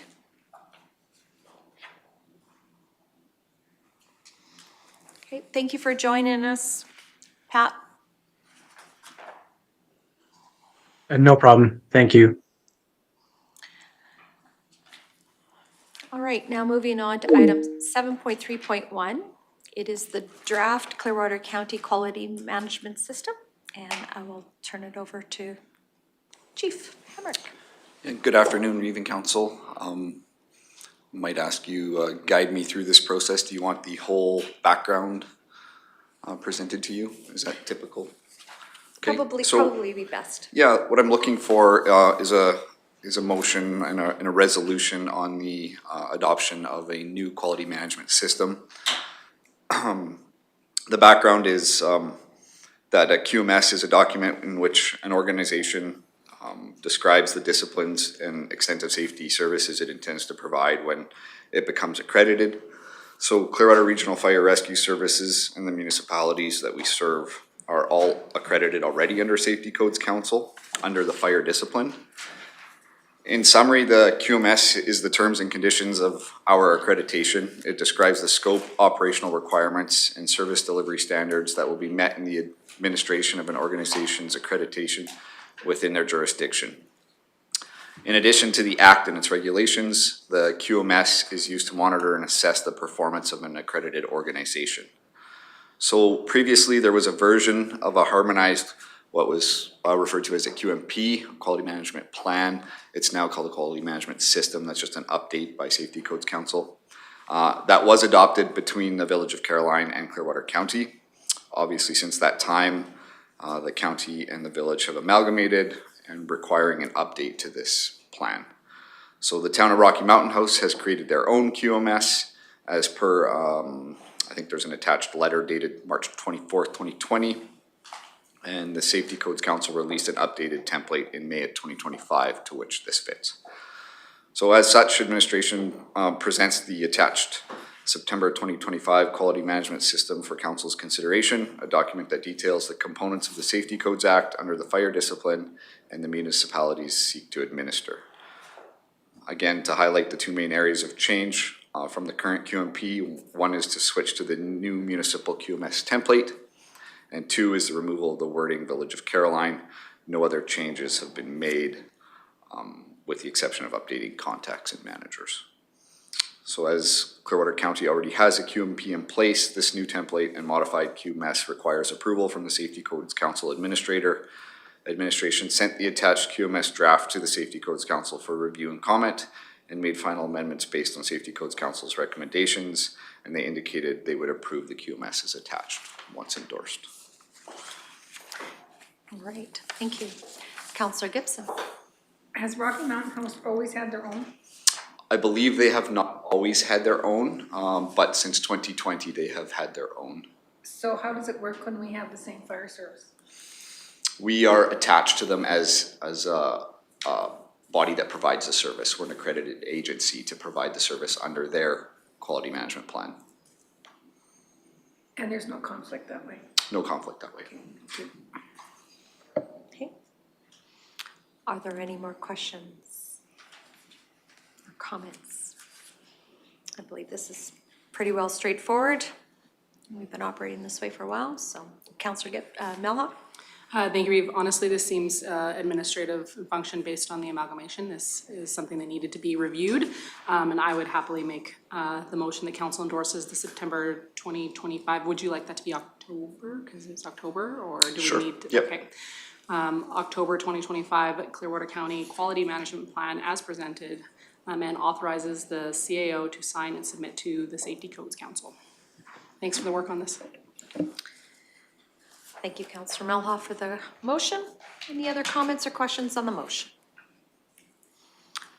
See no other lights, I'll call the question. All those in favor? And that motion's carried. Thank you. Thank you for bringing it forward.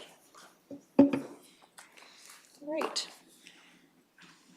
So that finishes our new business for today. Now moving on to the report section. Our first one is 8.1, which is the Chief Administrative Officer report, CEO report. Go ahead, CEO Evans. Thank you, Reeve. Good afternoon, council. So the 2025 October 14th CEO report. First item is board and committee vacancies. The deadline to apply for select boards and committees has been extended as listed below. The spreadsheet is attached for review and for public information. Road closure notification. There will be a road closure in Lesaville from Thursday, October 23rd through to Saturday, the 25th, to accommodate the annual haunted house event. The hours of the closure will be 4 p.m. to 10 p.m. during those 3 days to ensure safe travel across the roads during the event. The haunted house starts in Lesaville Elks Hall, and participants will be escorted across the road to the Lesaville Community Center. The purpose of this event is to raise funds for the Lesaville Community Center. Caroline School Enhancement Project Funding Update. At the September 9th, 2025 meeting, council endorsed the Reeve signature on the Caroline School Enhancement Project Agreement with amendments and approved funding for their community school ground project. This agreement has been signed. Funds have been forwarded to the committee. Tax recovery auction went forward at the former village office for 3 properties. There were no bidders, so the sale of these properties did not go forward in this manner. Now that the auction has taken place, administration can move forward on next steps to recover the taxes through other means. The tax recovery auction for historical prior to amalgamation practices with Clearwater County properties will not be moving forward as all owners have entered into payment agreements with the county. Any comments or questions on the report? Councillor Ratcliffe. Thank you, Reeve.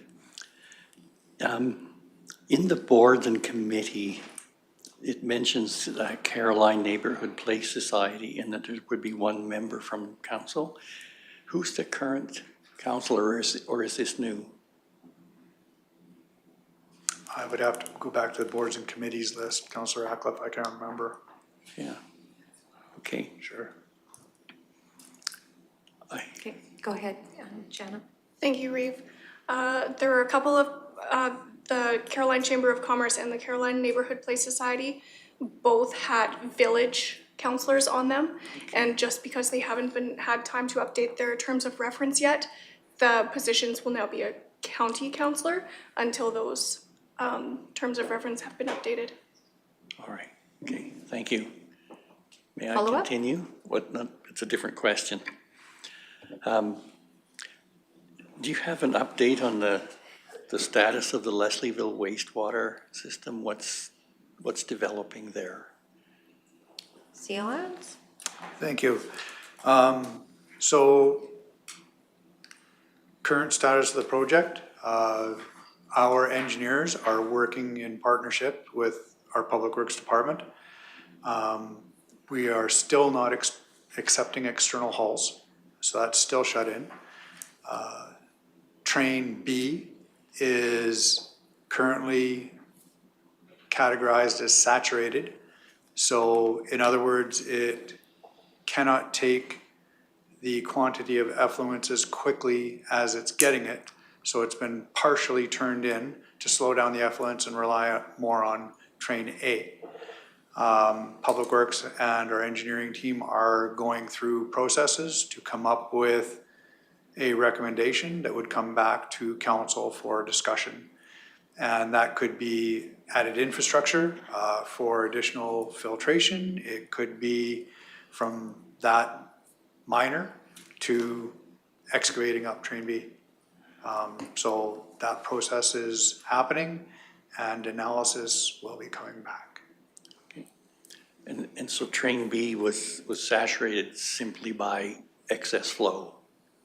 No. Today it is.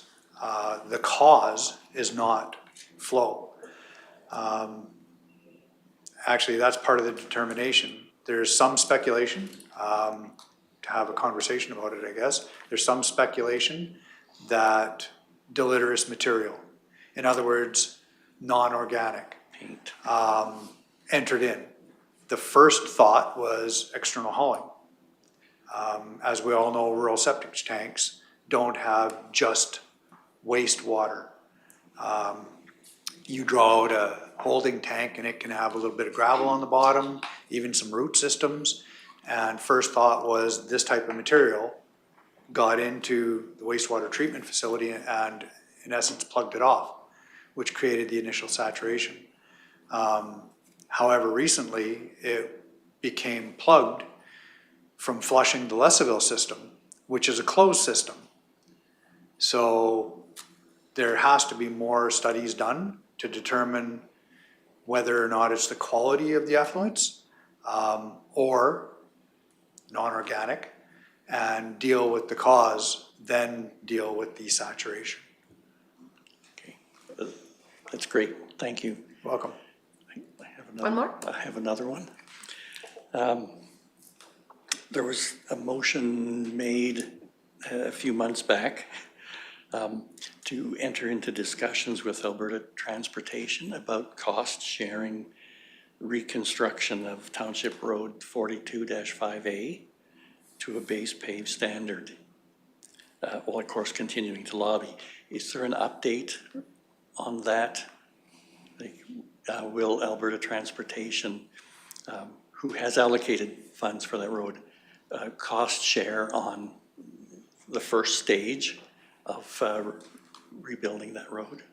We have heard back from, and really more, that's more the ministerial level, because it's whether or not they'd still honor their letter of granting to that lesser standard, I guess, for lack of better words.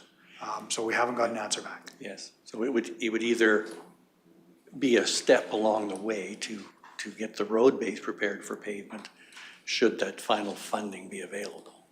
But, okay. So True, there's but no- without the answer, we couldn't answer whether or not, if it ever Yeah. came to a pavement standard, would that be 100% Clearwater County, or would we negate a future partner? Yeah, okay. Thank you. I thought there might be progress on that.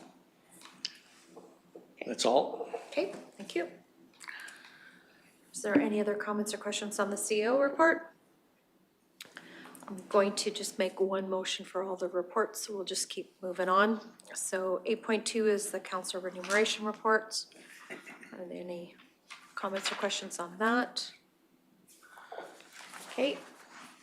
Moving on then to 8.3 is the verbal council reports. I'll start with Councillor Melhoff, please.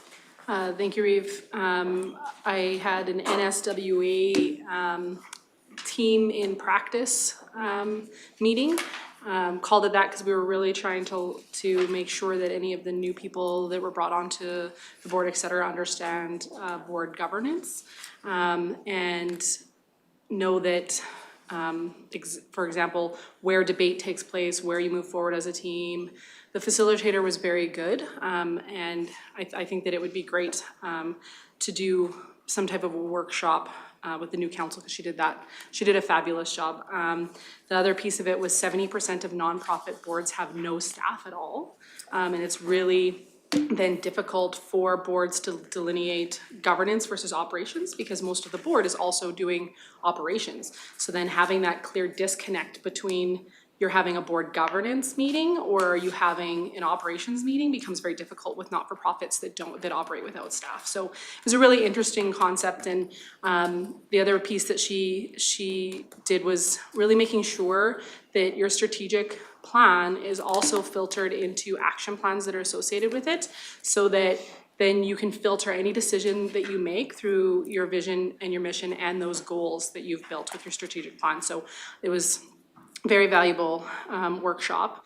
Learning center meeting as well, and the team is extending the financial literacy and form assistance further, which is great to see.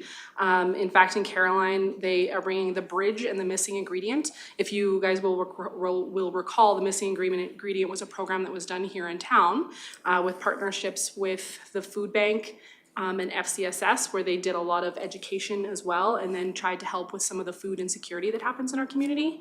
Very good program. And it looks like the Bighorn is taking on some of those programs as well. So it looks like the Caroline Library is going to help maybe secure space at the Nordegg Library. So it's really great to see a really cohesive, connected community trying to deliver these very vital resources around English literacy and financial literacy. It's extremely important.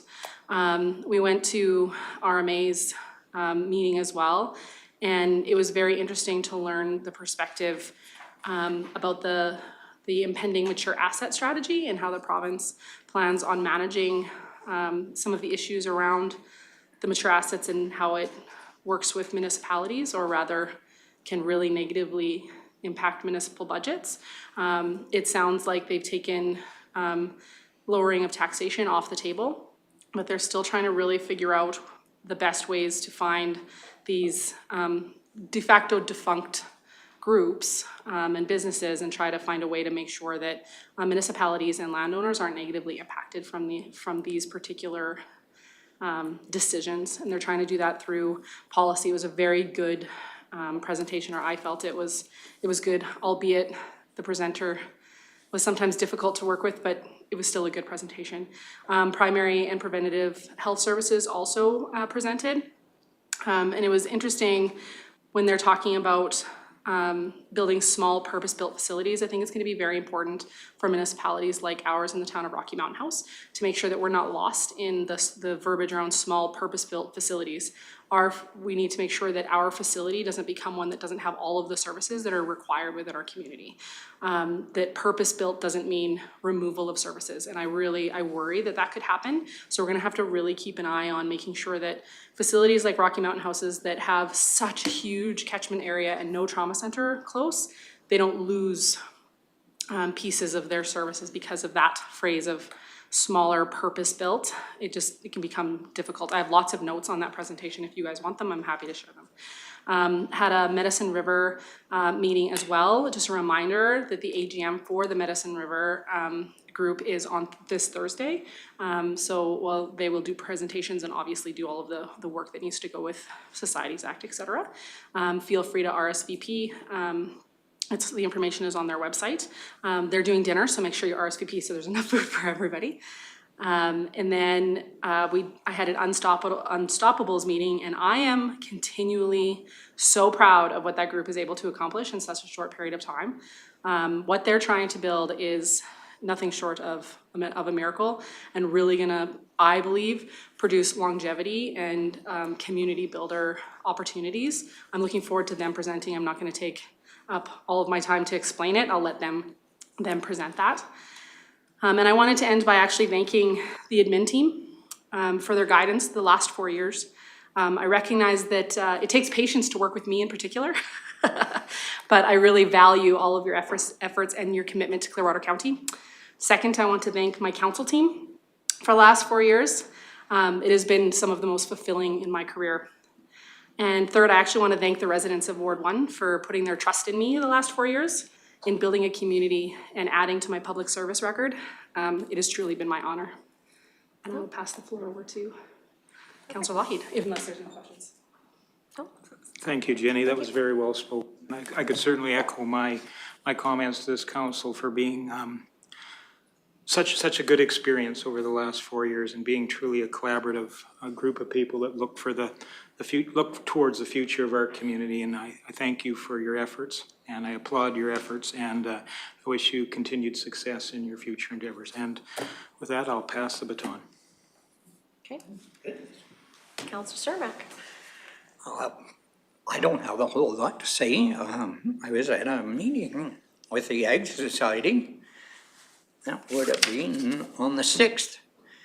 And seeing that the teachers on strike, the Ag Society there decided that they would like to have the kids and adults or whoever to come out at 1 o'clock, 1:30 to 2 o'clock for free skating, and 2:30 to 3:30 for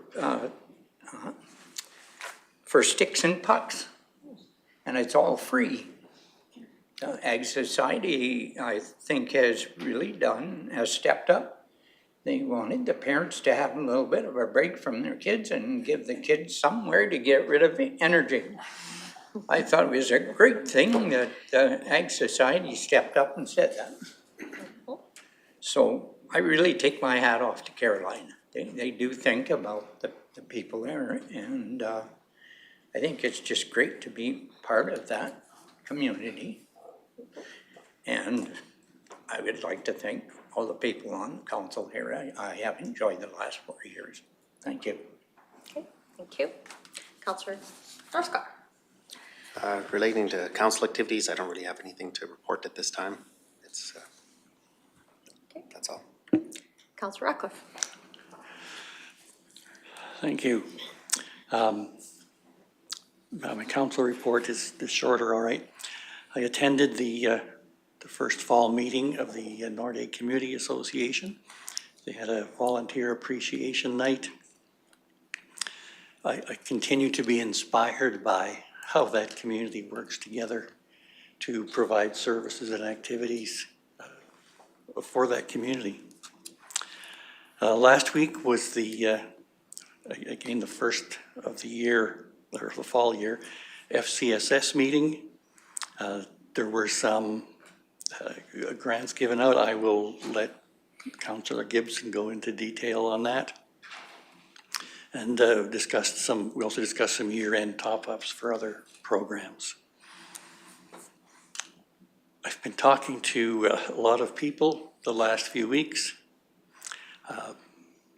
It actually energizes me, these conversations, because really the greatest asset in our region is our people that build our communities, that volunteer. I had a conversation with Vic Maxwell, which started about the issue around the river flats.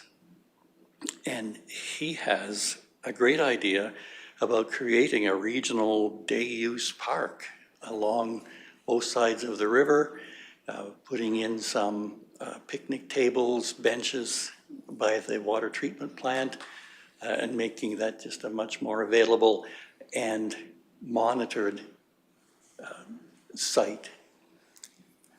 It could be another great community asset.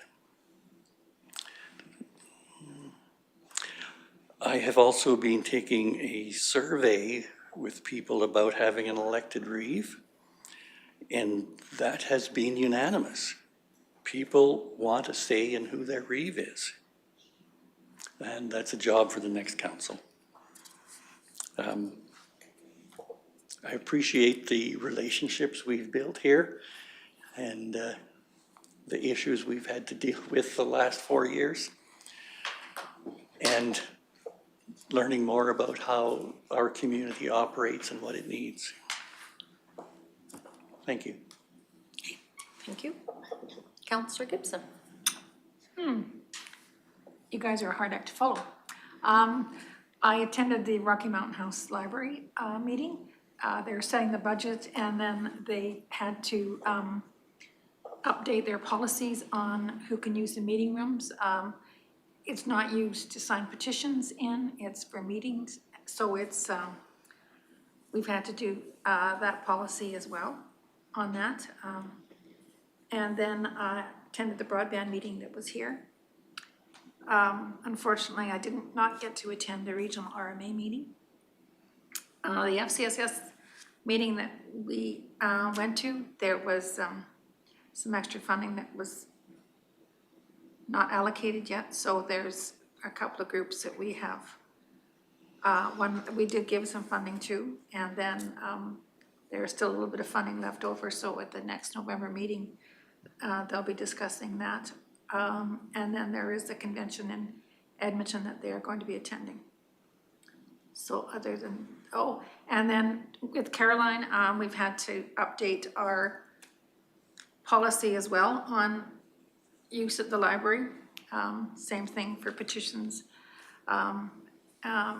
this type of thing. And also, we borrowed the policy from Sylvan Lake. Although theirs is more extensive than ours, but we have narrowed it down to fit our library. But yeah, because it is becoming, I think, a little bit of a problem in the libraries. So other than that, just want to say thanks for putting up with me for the last 4 years periodically when you invited me to attend the conventions. And then since January, since I'm here, I know more about gravel, pavement, whatever that I ever thought I'd want to know. But it has been very interesting. I've learned a lot, and I hope that I have managed to at least done some knowledge into Clearwater County. So thank you. Thank you. My council report is that after the last meeting, I had a quick meeting with the Rocky ATV president. He wanted to know more about bringing awareness of the trails they were making and also some understanding with the Clearwater County and the GWA and what we were doing with the rail trail and stuff, and talking more about opportunities for grants and stuff like that. So we had a quick meeting about that. Also, the broadband committee meeting that we had, and then I've had 2 2028 Youth Summer Game Bid Committee meetings because we are getting ready to host the GOA team from Sport Tourism this Thursday to tour them around the facilities and give them an idea about how we want to host this. We are the only, our only competitor in that is Wood Buffalo, so we're the only other municipality that has put in a bid for that. So maybe we'll be hosting in 2028, which will be fantastic. Also with that, I've with Councillor Melhoff did do the not-for-profit breakout group, and we had the largest group to date, so it was nice to have more involvement with that, and I'm looking forward to seeing where that advances in the next couple months. So that is a part of that unstoppable group whole group, that has been really moving and shaking, and hopefully the other groups can piggyback and move forward with that. So looking forward to that. So I have written here that I would like to acknowledge and thank you, Councillor Gibson, for your time here and your service. And yes, you've learned a lot, and you've done very well to drink from the hose. So thank you for joining us this past year. It's been great. And so with that, let's do one motion to accept the reports for information. Councillor Cermak lifted his hand. All those in favor? That's carried. Moving on to the correspondence section. There's 3 different letters there of correspondence that we have seen. It was nice to get the one 9.3 from Minister Williams, offering a little bit more funds from our with our amalgamation. So hopefully when it comes budget time, we will see those funds put to good use, I'm sure, without a doubt. Councillor Meloff. Thank you, Reeve. I have questions actually with regards to the one correspondence from the Ochis. Now that there's now a public record report of safety concerns, when another tragedy happens, is Clearwater County liable? Because this report has been done. I have a couple of other questions, but we'll start with that. CO Emmons. Thank you. Short answer, no. The Alberta Traffic Act clearly states that no matter what, you drive to the condition of the road. More importantly, I would suggest, though, this report was done in a silo. Clearwater County was never contacted nor involved in it. Therefore, even though the report recognizes council's motion to put money into the road in question, the report happened before. So the water hole that was addressed in the report is drained. The soft spots have been excavated and 2-inched. The road is seen over 670 yards per mile for the entire cap. The condition of the road has changed since this report.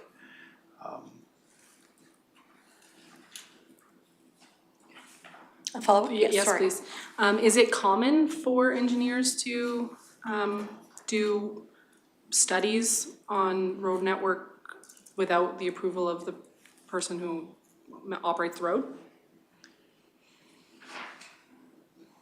No. It's totally permitted. It's a public road. I would suggest in my history, what's really uncommon is not even a courtesy call. I believe this could have been a more thorough report if Clearwater County was contacted. We could have easily expanded on what they identify in the report and even made the recommendation that it would be a current and usable report if it reflected current condition. Yes, follow-up? This says that it's from September 15th of 2025. Can we get more current than that? That's 30 days. Well, less than that.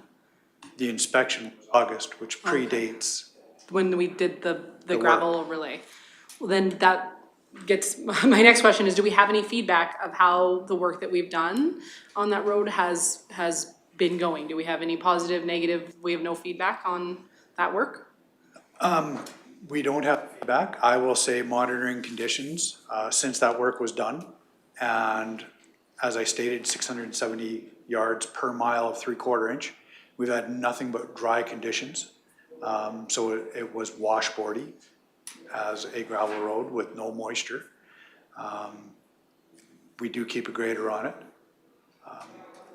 I would suggest that would be feedback. No, I appreciate it, and thank you for your responses to my questions. I'm really hopeful that a new council will continue to push this initiative forward. It's absolutely imperative for that community for numerous reasons. I mean, we've talked about this thing for years and years and years and years, so I really hope that a new council sees its value and continues this particular project forward. Thank you. All right. Oh, Councillor Cermak. Mr. Emmons, can you tell me, does this road meet our standards for a gravel road? No band agreement that our standard that we do on a road, does this road meet that standard? That's a varying question, Councillor Cermak, simply because it exceeds our standard for road width. It's excessively wide, which adds to the challenge of course, keeping a crown on a gravel road that wide. Yeah. There are areas where it does not meet our standard because the slopes are steeper than 3 to 1. There are areas where the slopes are 3 to 1. It's a rural gravel road. We have many roads like it.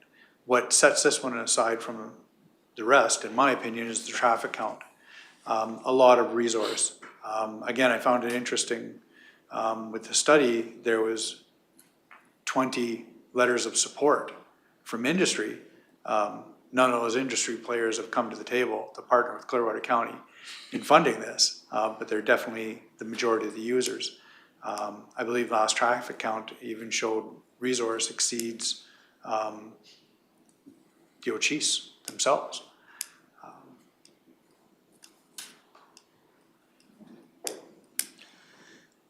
So then if we narrowed the road to what our standard is, would that make it a more viable road? And we wouldn't have these things that you're saying that you don't like about the road?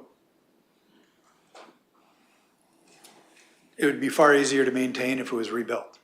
If it was rebuilt, it depends on what standard was approved in the day. If it was rebuilt in preparation for a pavement, pretty much the width that exists would want to be maintained to allow for a GBC, a granular base course, in preparation for pavement.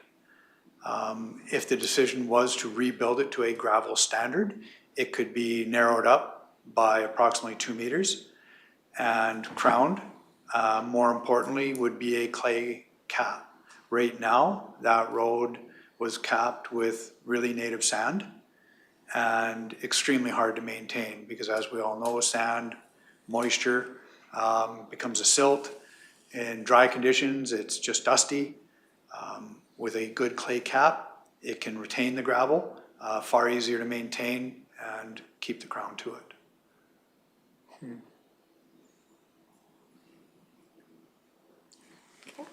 Thank you. You're welcome. Very good.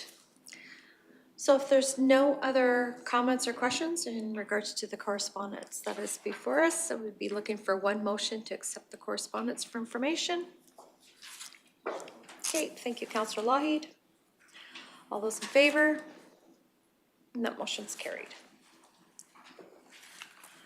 There are no notices of motion today, but we do have one item left to bring back and to lift from the table, and that is our regular county meeting minutes. So I will ask for a motion to lift that agenda item from the floor. Councillor Ratcliffe makes that motion to lift from the floor. All those in favor?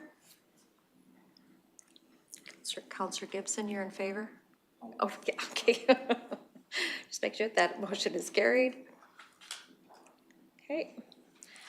And from there, I did ask administration to maybe bring back some more information, so I'll wait for Ms. Haight to join us.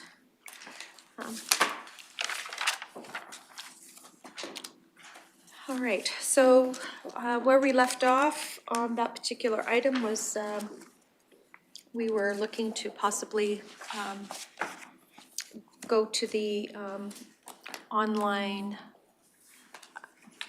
So I'm just going to reiterate, I think, Councillor Ratcliffe, correct me if I'm wrong, is that you had asked that item 7.3.4 be removed? Yes. From the minutes. From the online agenda, the minutes, yeah, from the online agenda. but also online. Okay, so for also online, okay, so, okay. Maybe, again, you could refresh our memories, Tracy Lynn, from that date, about what had happened, because I know there was a technical issue going back to that date. Yes, thank you. Good afternoon, Reglin Council. After hearing about this morning's discussion regarding the September 23rd agenda and the minutes, I did review the live streaming recording.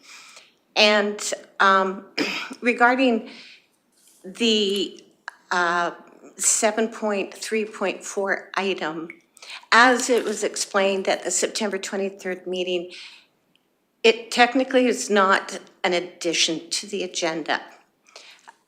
Item 7.3.1 was the original report that was published in the agenda. Upon obtaining some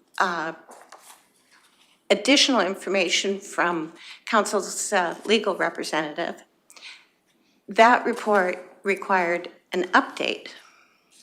But for some reason, the technical software program was not allowing me to replace 7.31 with an updated report.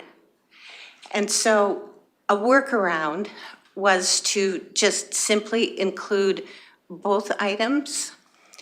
The 7.34 is not actually an addition, it is an updated 7.3.1. And that was explained at the September 23rd meeting because there was a point of order that was called. And with the explanation, it was decided that, okay, it was understandable that it was not an addition to the agenda. It was just an updated 7.3.1 report.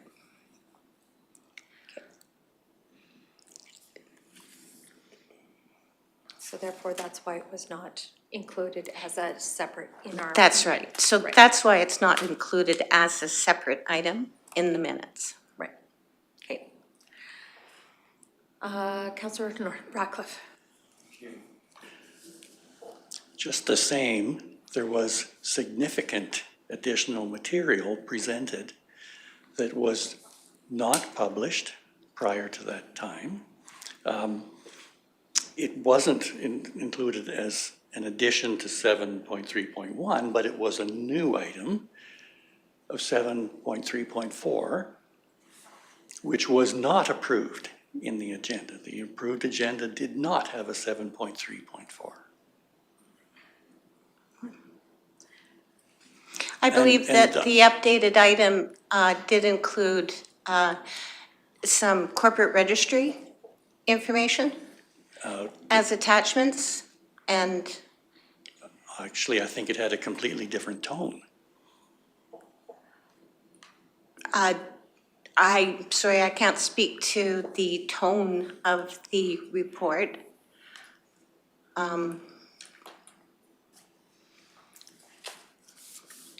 So Councillor Ratcliffe, you had suggested earlier before we tabled this or postponed this that you wanted it removed.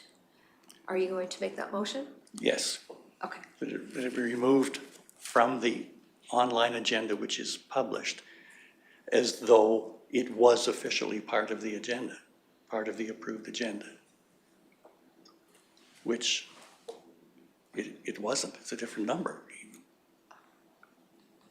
Okay. So the motion is to remove 7.3.4 from the online agenda of September 23rd. Yes. Okay, so that is the motion. Yes. All right. It's not even in these minutes, is it? Exactly. So that is the intent of this, correct? Like you're bringing attention that these minutes did not reflect that right. in there. and it should therefore be removed from the online version as well. Okay. So as Ms. Hay just explained, that the 7.3.1 was, through a technical glitch, that's why it got added on the September 23rd as 7.34. And so therefore could not add it to change it from 7.3.1, so that's where the overlap went. So anyways, we will, the motion will be that, that you've just suggested is to remove the 7.3.4 and reflect that in the minutes.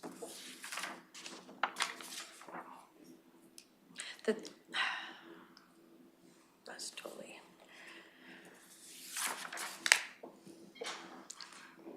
Is that what you were wanting to remove 7.3.4 from the online? Yes. Okay. I do want to, I would suggest though, that if we do remove it, that there is some reflection. I would like to then go back and amend the minutes to reflect, or actually, these minutes will reflect the motion, correct? To the next meeting in November. Okay. Okay. I just want to point out one other thing, that this technical glitch was not remedied when the agenda was approved. Right, it came in as the item came to council. Councillor Mello? Thank you, Reeve. So just wanting to confirm, you were wanting to leave 7.3.1 as was, but all of 7.3.4, or just the updated item 7.3.1? Like, cause it's broken into, 7.3.4 is broken into several different hyperlinks. Are you wanting all of 7.3.4 or just the one that has updated 7.3.1, 11 AM review of bylaw 11120/24, broadband committee? Go ahead, Ms. Hay. If I may just clarify, again, partly due to having some technical issues with the software program, 7.3.4, as it's reflected on the published agenda, is listed to show the report plus all of the attachments. So the attachments are essentially part of the report, but because of the technical difficulties, it's showing up as separate items. Oh, okay. But they're not. They're all one. They are all one, and so for example, 7.3.4 shows the report, then it shows the current bylaw committee, the current broadband bylaw committee, and then it also shows a couple of attachments, and I believe that the policy is also attached. So 7.3.4, it shows the report, and then it individually lists all of the attachments that are in that report. Okay. So by removing 7.3.4, it essentially would remove everything that shows up there. Okay. All right. So the motion's on the floor to remove that. So, Councillor Melhoff? Thank you, Reeve. I absolutely will be supporting this. We didn't actually end up diving into all of this, so I feel it is perfectly fine to have it removed. I also feel that it has significant amount of sensitive sensitive stuff within it, including one of our vital broadband partners. So I think that removing it until such time that the council will actually be utilizing the information within it is appropriate. And if I may just clarify, all of the information in the report is publicly available. There's no issues with protection of personal privacy. All right, so the motion's on the floor to remove item 7.3.4 from the September 23rd online agenda, published agenda. Any other comments or questions? All right. All those in favor? Those opposed? Motion is defeated.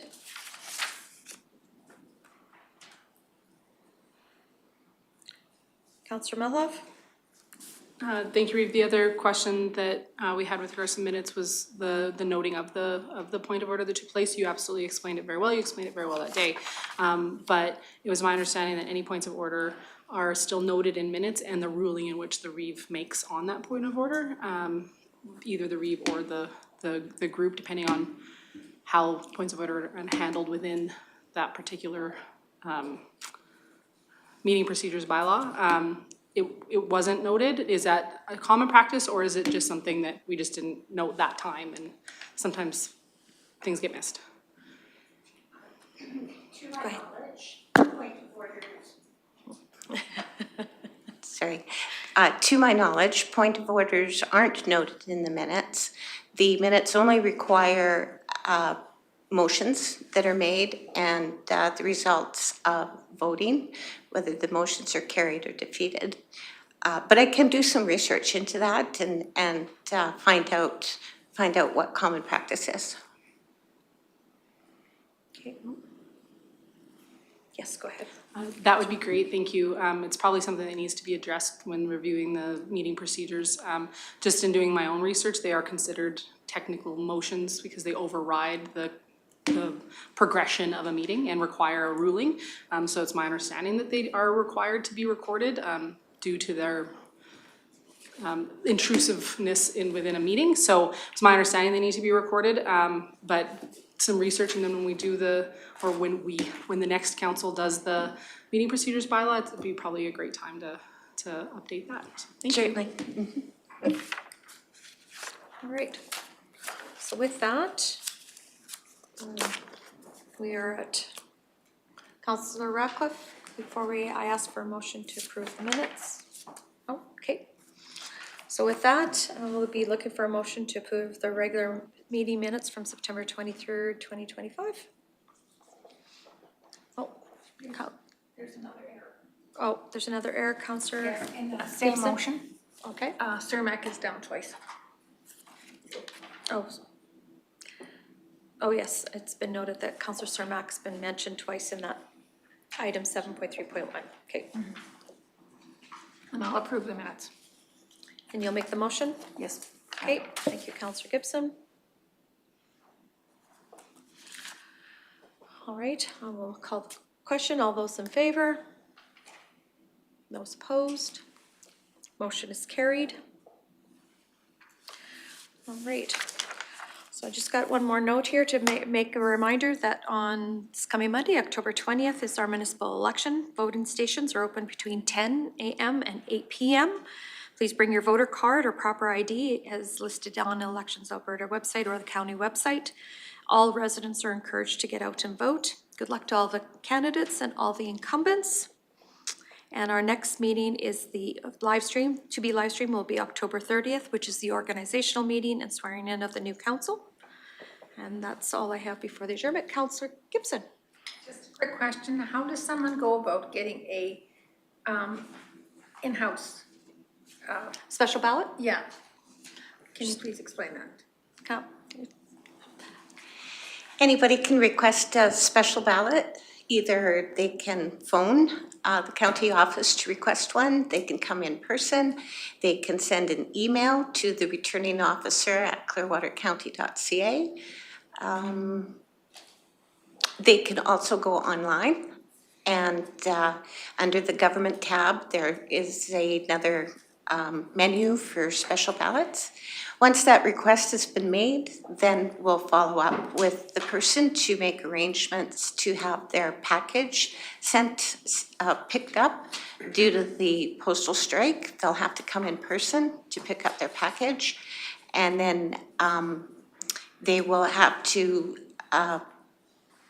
drop off their ballot, their completed ballot at the county office.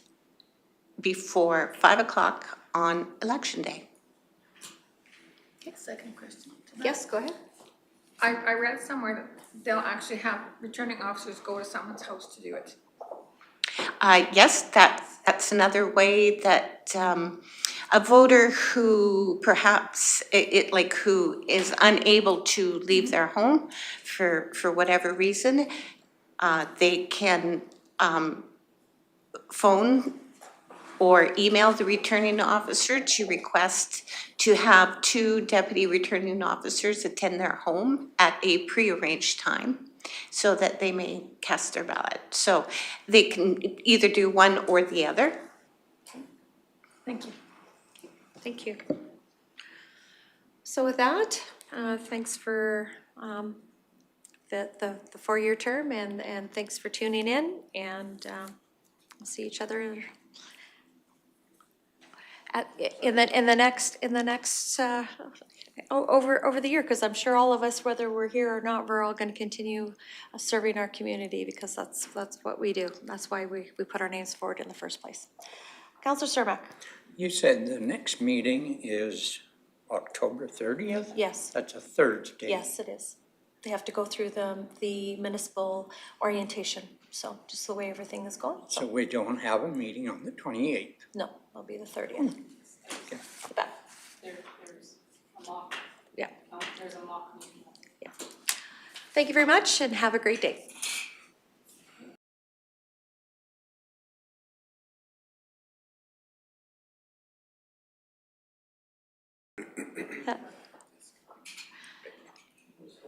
Okay, we're back. We forgot one motion. So anyways, it is the notice of adjournment. So I'm just gonna look to the man who's always done it before. After 4 years, I'll make that motion for adjournment. Thank you, Councillor Northcott. All in favor? It's carried. Thank you.